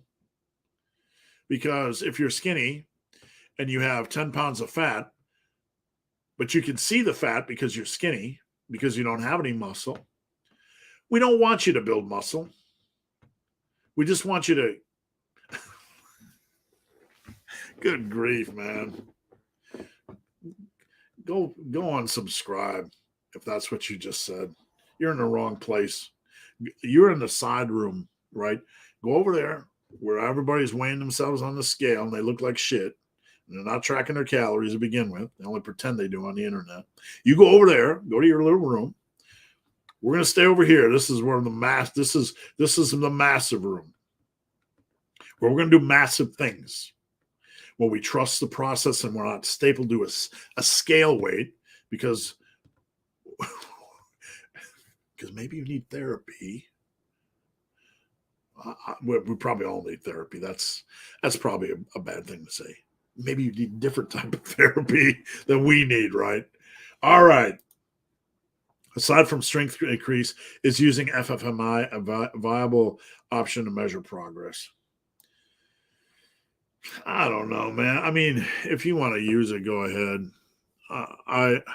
I'm not discounting any tool that somebody wants to use. I just it's nothing I've ever looked at. I like to measure a muscle. I like to watch my body fat. Those are just what I like to do. At minimum, you need to measure your muscles. Red, thank you. To elaborate on my last question, I train legs once every week. That's fine. That's all I've done for 38 years. Fat Chick in a Barn, please follow our YouTube channel. Buddy Boy equals cuteness. Yep, I'll tell you what. When my wife first wanted a wiener dog, I was like, oh, we're going to get a foo-foo dog? What? I got to get a man dog, right? But these things are the best. They're absolutely the best. They're so smart and they're so full of personality and they just attach to you and they just follow you everywhere. They're just such loyal, high personality dogs. And they love to play, and they're just good dogs. Just absolutely the best dogs. And man, they're protective as heck. These guys see somebody outside and they just let it rip. And people are like, whoa. It's not like a little ankle biter. These things are not like ankle biters. When these things go off, you're like, okay, little buddy, because you're afraid they're going to rip your leg off. Would you say pause squats for lower rep sets? Generally, initially, I think with pause squats, we're learning to control as we descend. So we probably want to start with, I wouldn't say below 5 reps. I would probably start with 5 or 6 rep range and then maybe build up if you want. They can be very, very brutal. Sam, if you plan on doing 4x4 deads or squats and it's the first week or week 2 of the program and in set 2 you feel you selected way too much, I would drop it. Yeah, I would immediately drop it. Probably whatever is reasonable, 20 pounds or more, and just readjust and then adjust again the next week. What angle on the bench do you use on the seated overhead? Probably seven. It's hard to do angles on here. 70% is a good starting point. You can go a little bit more steep, but sometimes I have to scoot my butt forward because the key issue is when you're lowering it, you don't want to have to move the weight forward to go around your chin. You want a pretty smooth lowering. You don't want to have to do this, right? Because then you're moving your elbows forward. So sometimes I scoot my butt forward if I can't get the angle right. The key is not so much the angle, but it's being able to lower it right about here, right below chin level, without having to move it forward. Does that make sense? Gonna watch later. Thank you. Appreciate you watching. Big Sam. I'm 6'4", and I can't. And I found that even with slow controlled, good form, back squats give me lower back. Not surprised. Look, man, I will be honest with you.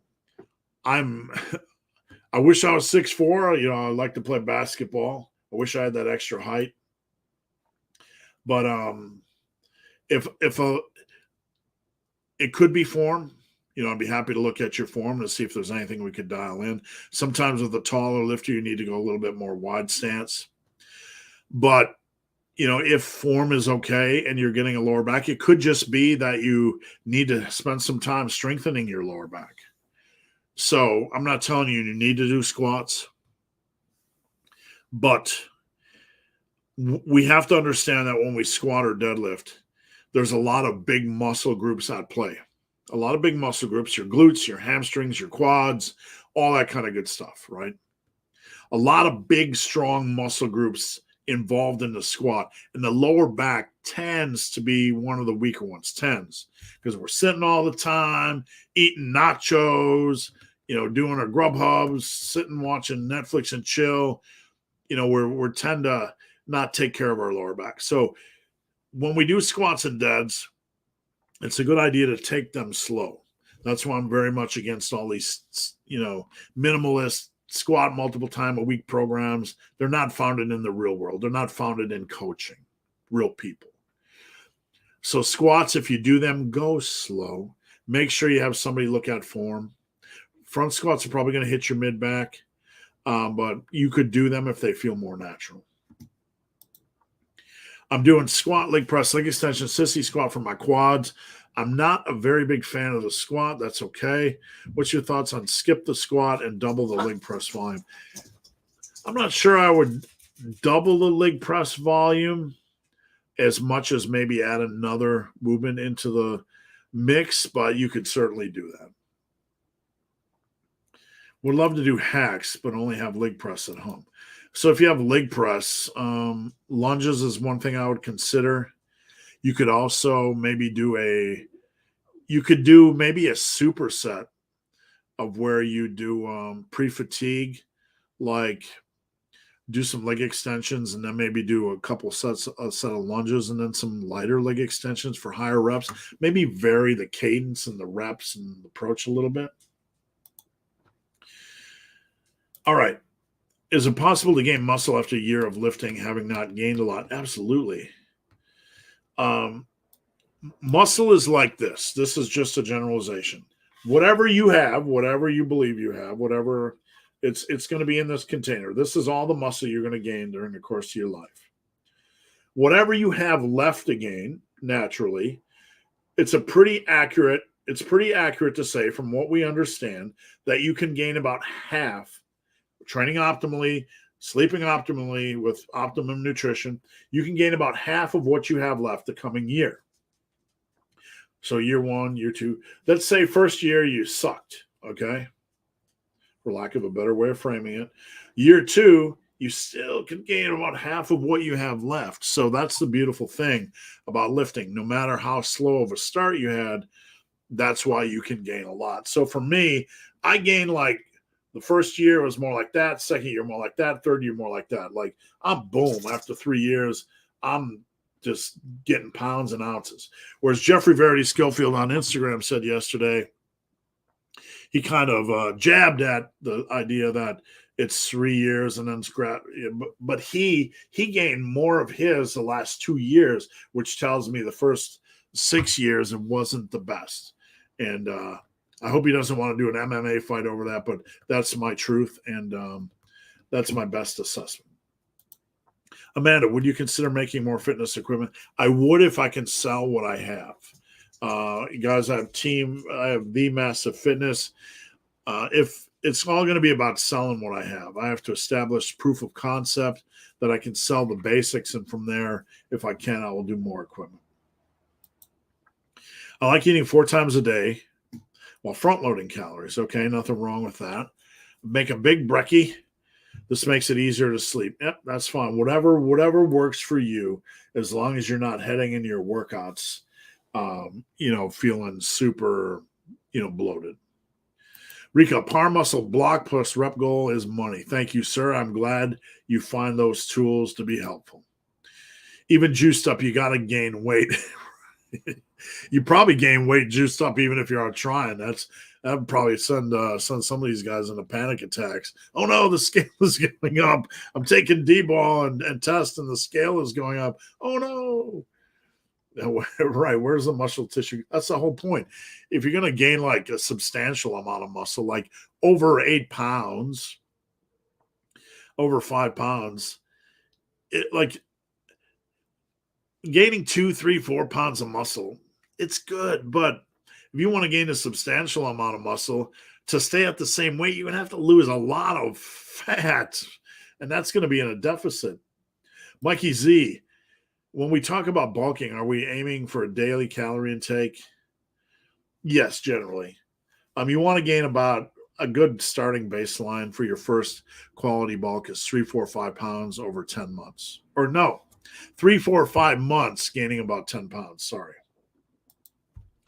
Do you at some point have to increase the base weight after doing a 10-pound bulk? My current base is 155, but think it's too low. What you return to? Yeah. What LV is saying is, let's say you start at 155 and you bulk to 165 and you cut to 155 and then you bulk to 165 and you cut to 155. Over time, you're going to be building mass. So during that first cut, what you basically do is you'll adjust based on how you look. Like, oh, I look much better. And some guys I've had bulk 15 pounds and they don't even need to really cut because they look amazing. They've gained like 10 pounds of mass, maybe 5 pounds of fat, but they look so good, they just want to continue bulking. So yeah, you definitely adjust on the fly. Roni, nerd calculator. That's right. We get out our nerd calculator and we have to determine these things. If you didn't already make a video on it, it would be cool to see your home gym. I need to do an update on my home gym. I got like 3 boxes of stuff I haven't put together yet, simply because we're looking at buying a house and changing my home gym around. So I'm still kind of figuring that out. I appreciate your exercise tips, workout charts you have provided on this channel. Thank you. I appreciate that. I'm going to continue to put out the best information I can. And, I appreciate your guys' support. Big Sam, would you say that 185 standing overhead press?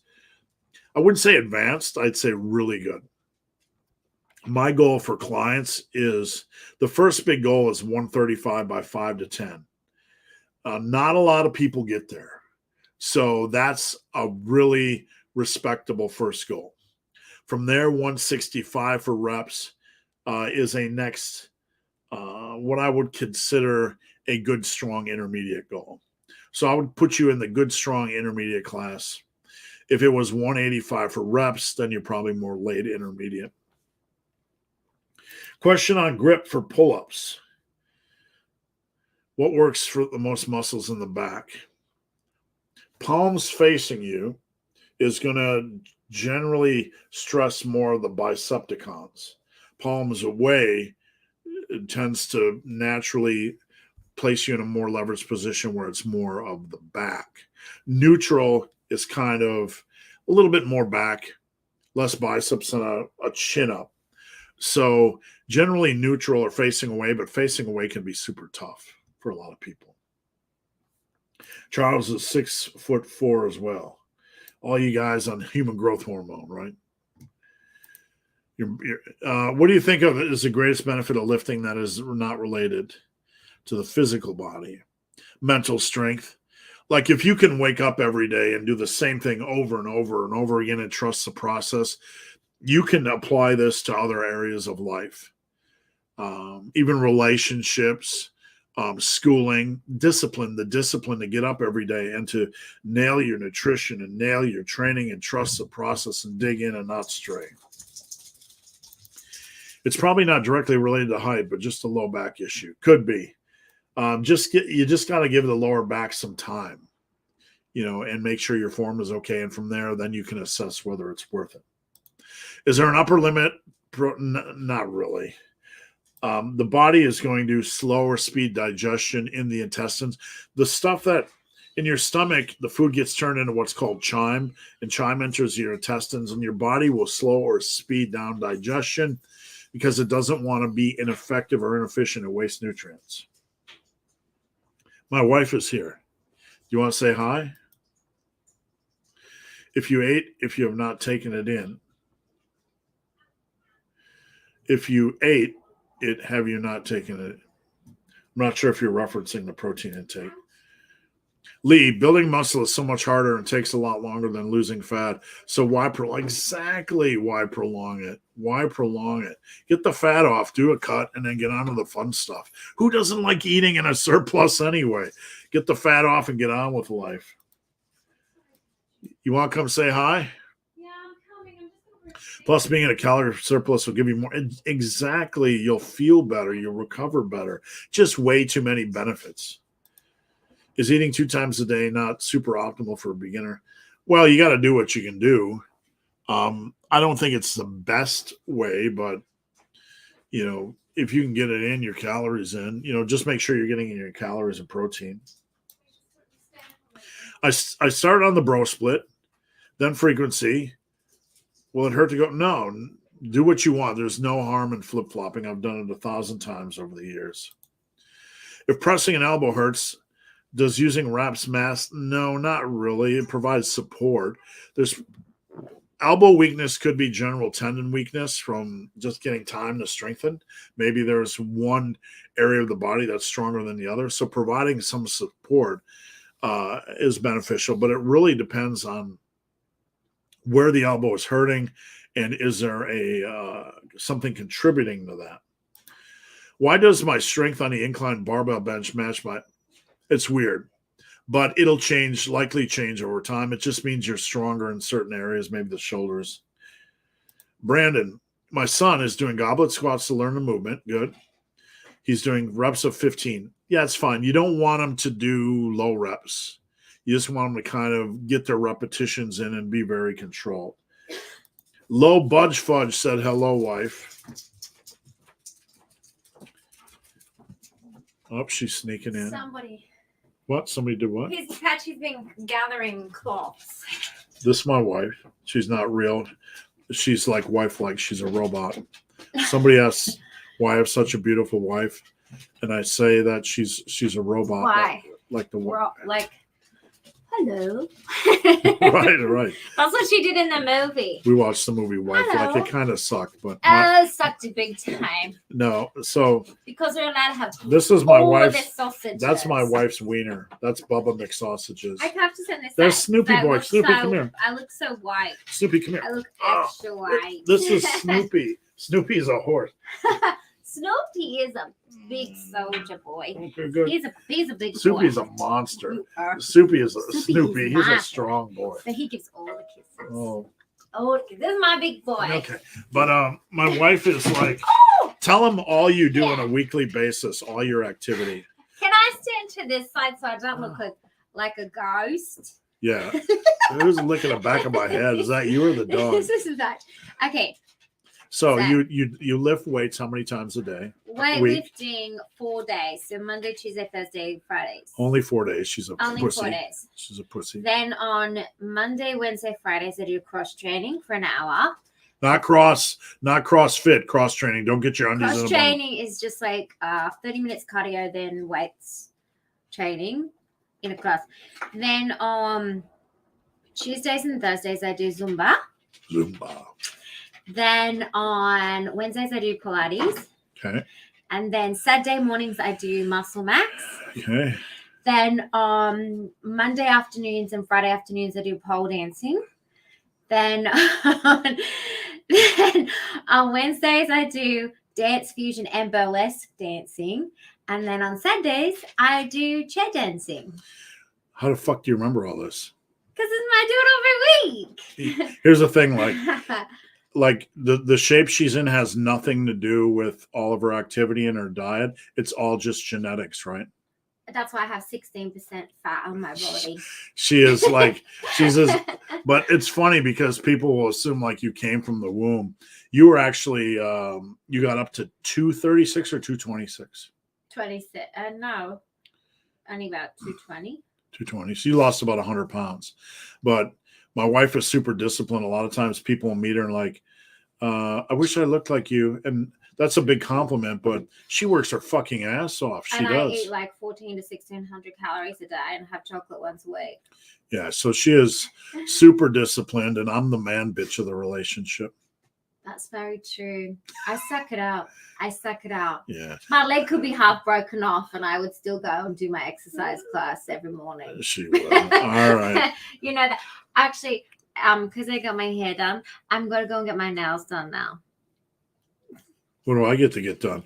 I'm gonna. What's the hair removal you do for your legs? Laser. Do you do that? Do ladies ever do that for lower parts?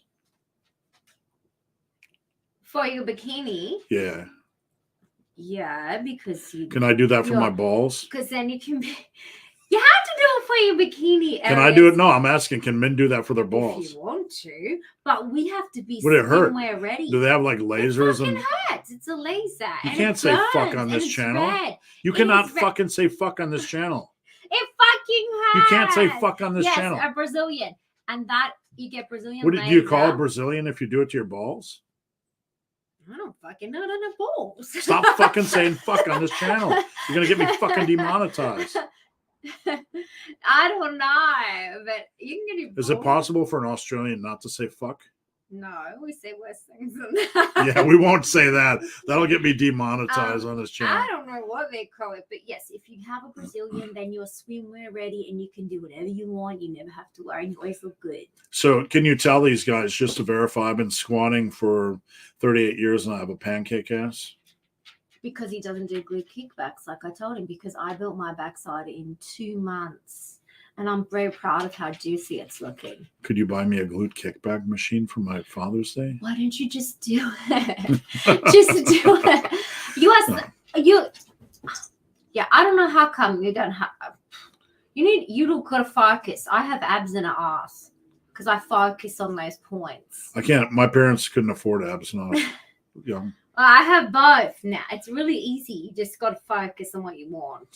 I just have, what do you call these things up on my shoulder? I have them as well. Remember when we first met, you used to call them what, big bullocks things? Remember. You used to say, what are those big bullocks things? Oh, bullocks. Yeah. You used to say, what are those because the big bullocks bullocks have things? them. The bullocks have them. I saw them at the animal park. Yeah. She used to say, what are those big bullocks things on your shoulders? See, someone's talking about how they got their waxing my balls down the bottom there. Yeah, we got and it was a mess. I had to get my mom. Oh my god! What?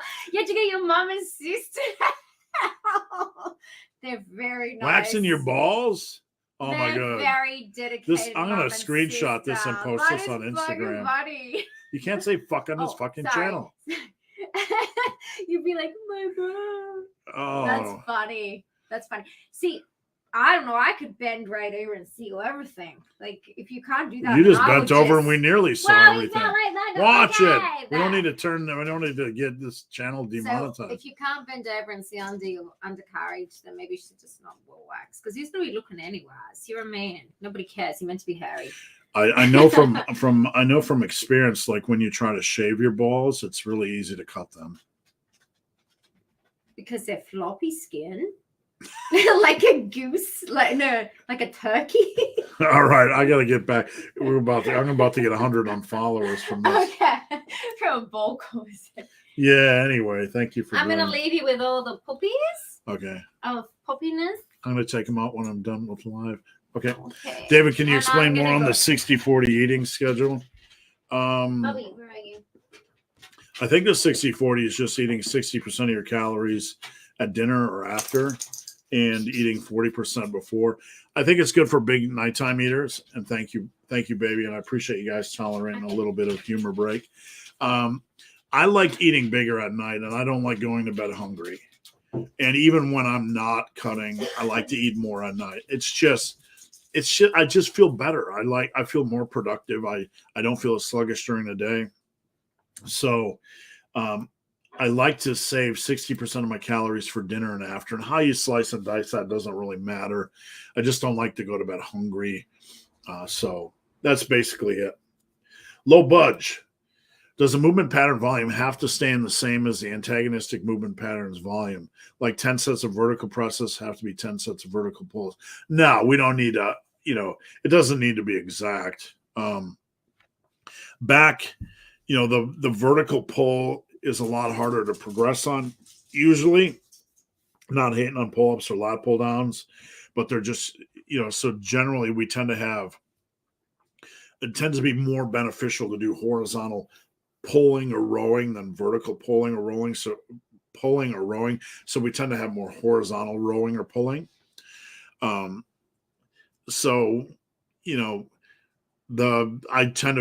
going to do 12 sets of overhead pressing or shoulders, and I don't think about it. I just think of sets per body part. Does that make sense? So I never think of am I doing 6 sets of horizontal pressing and 6 sets of vertical pressing? I never worry about that. Scott, when do you know it's time to start wearing a belt? We answered this a little bit earlier. You can get a good belt, just get a single prong, don't get a double prong, and play around with it during warm-ups. You want to get a belt that's going to last, though, like a quality belt. You're going to spend anywhere from $60 to $120 on it, but don't get a cheap belt. Don't get one of those flipply flopply belts, from like Dick's. It's awkward saying that, but it is 2023. Dick's. Don't get one of those nasty belts from Dick's. Get a really quality belt. Brandon, this is too wholesome. Back to ranting. LOL. At least you have a body of a man beast. Well, I feel like there's hope for me. There's absolutely hope for you. I want nothing but the best for you, and I hope you're still watching. I mean, I know it's hard to say, but I'm so invested in people I work with. And trust me, I want to see you exceed your expectations and just do really spectacular things. I believe you can. Brazilian wax not recommended. I'm dying. Praise Crom, I made it. So Don't say fuck again, please. I would. So do you want me to take them out before I go, or do you going to take them out later? How soon are you back? It depends how many people are there. I didn't walk.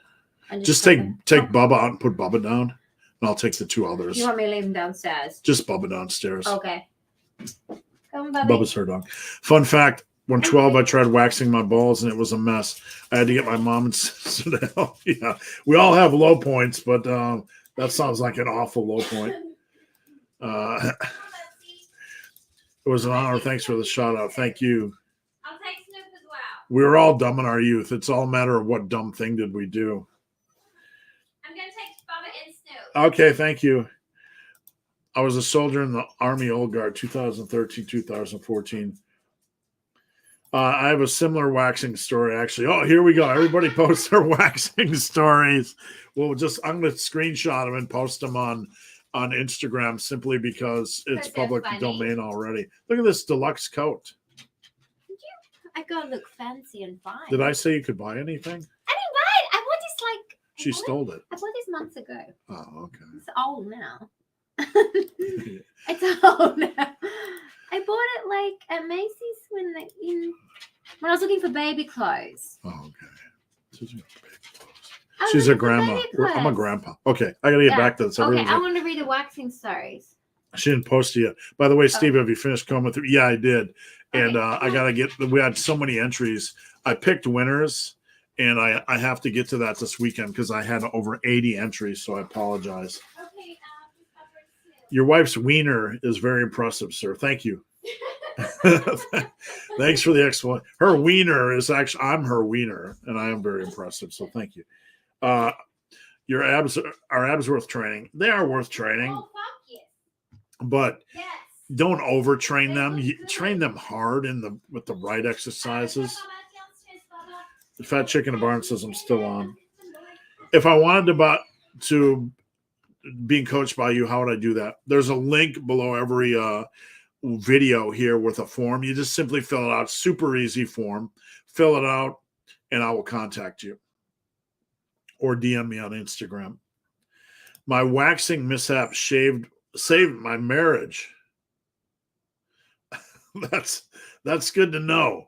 There's nothing like I can tell you, though, from my experience. I don't know many things in life as a human being, but I know when there's a smooth landing strip and you don't get any chance of any fur balls, you're doing really good. All right, guys, that's it. 2.5 hours, a lot of waxing talk today.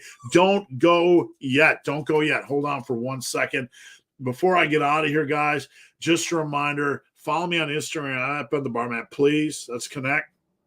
Head over to my website, superlivingtoday.com. I got a ton of great t-shirts. I don't make a lot of money off this. There's an apparel section. Make $5 a t-shirt, but I got a lot of cool designs. Please at least check them out. I have a whey protein, chocolate, and salty caramel. I have a creatine. I'm not a supplement company, but these are damn good products. They taste good, so please check them out. If you don't want to support the big phonies and fakes in this industry, support me. I have Team Massive, teammassiveiron.com. It's the best investment you can make. If you want to get off Facebook, come over to Team Massive, please, and join our amazing community. And I also have Massive Fitness Equipment, themassivefitness.com. The best, in my opinion, barbells, benches, and racks on the market, and you can still pre-order. They're going to be here any day. All right, guys, thank you for watching. Fat Chick, I love the Crom one. I'm planning on getting one. I'll send you one for free if you send me your size. All right, guys. Thanks for watching. And we are out of here. It's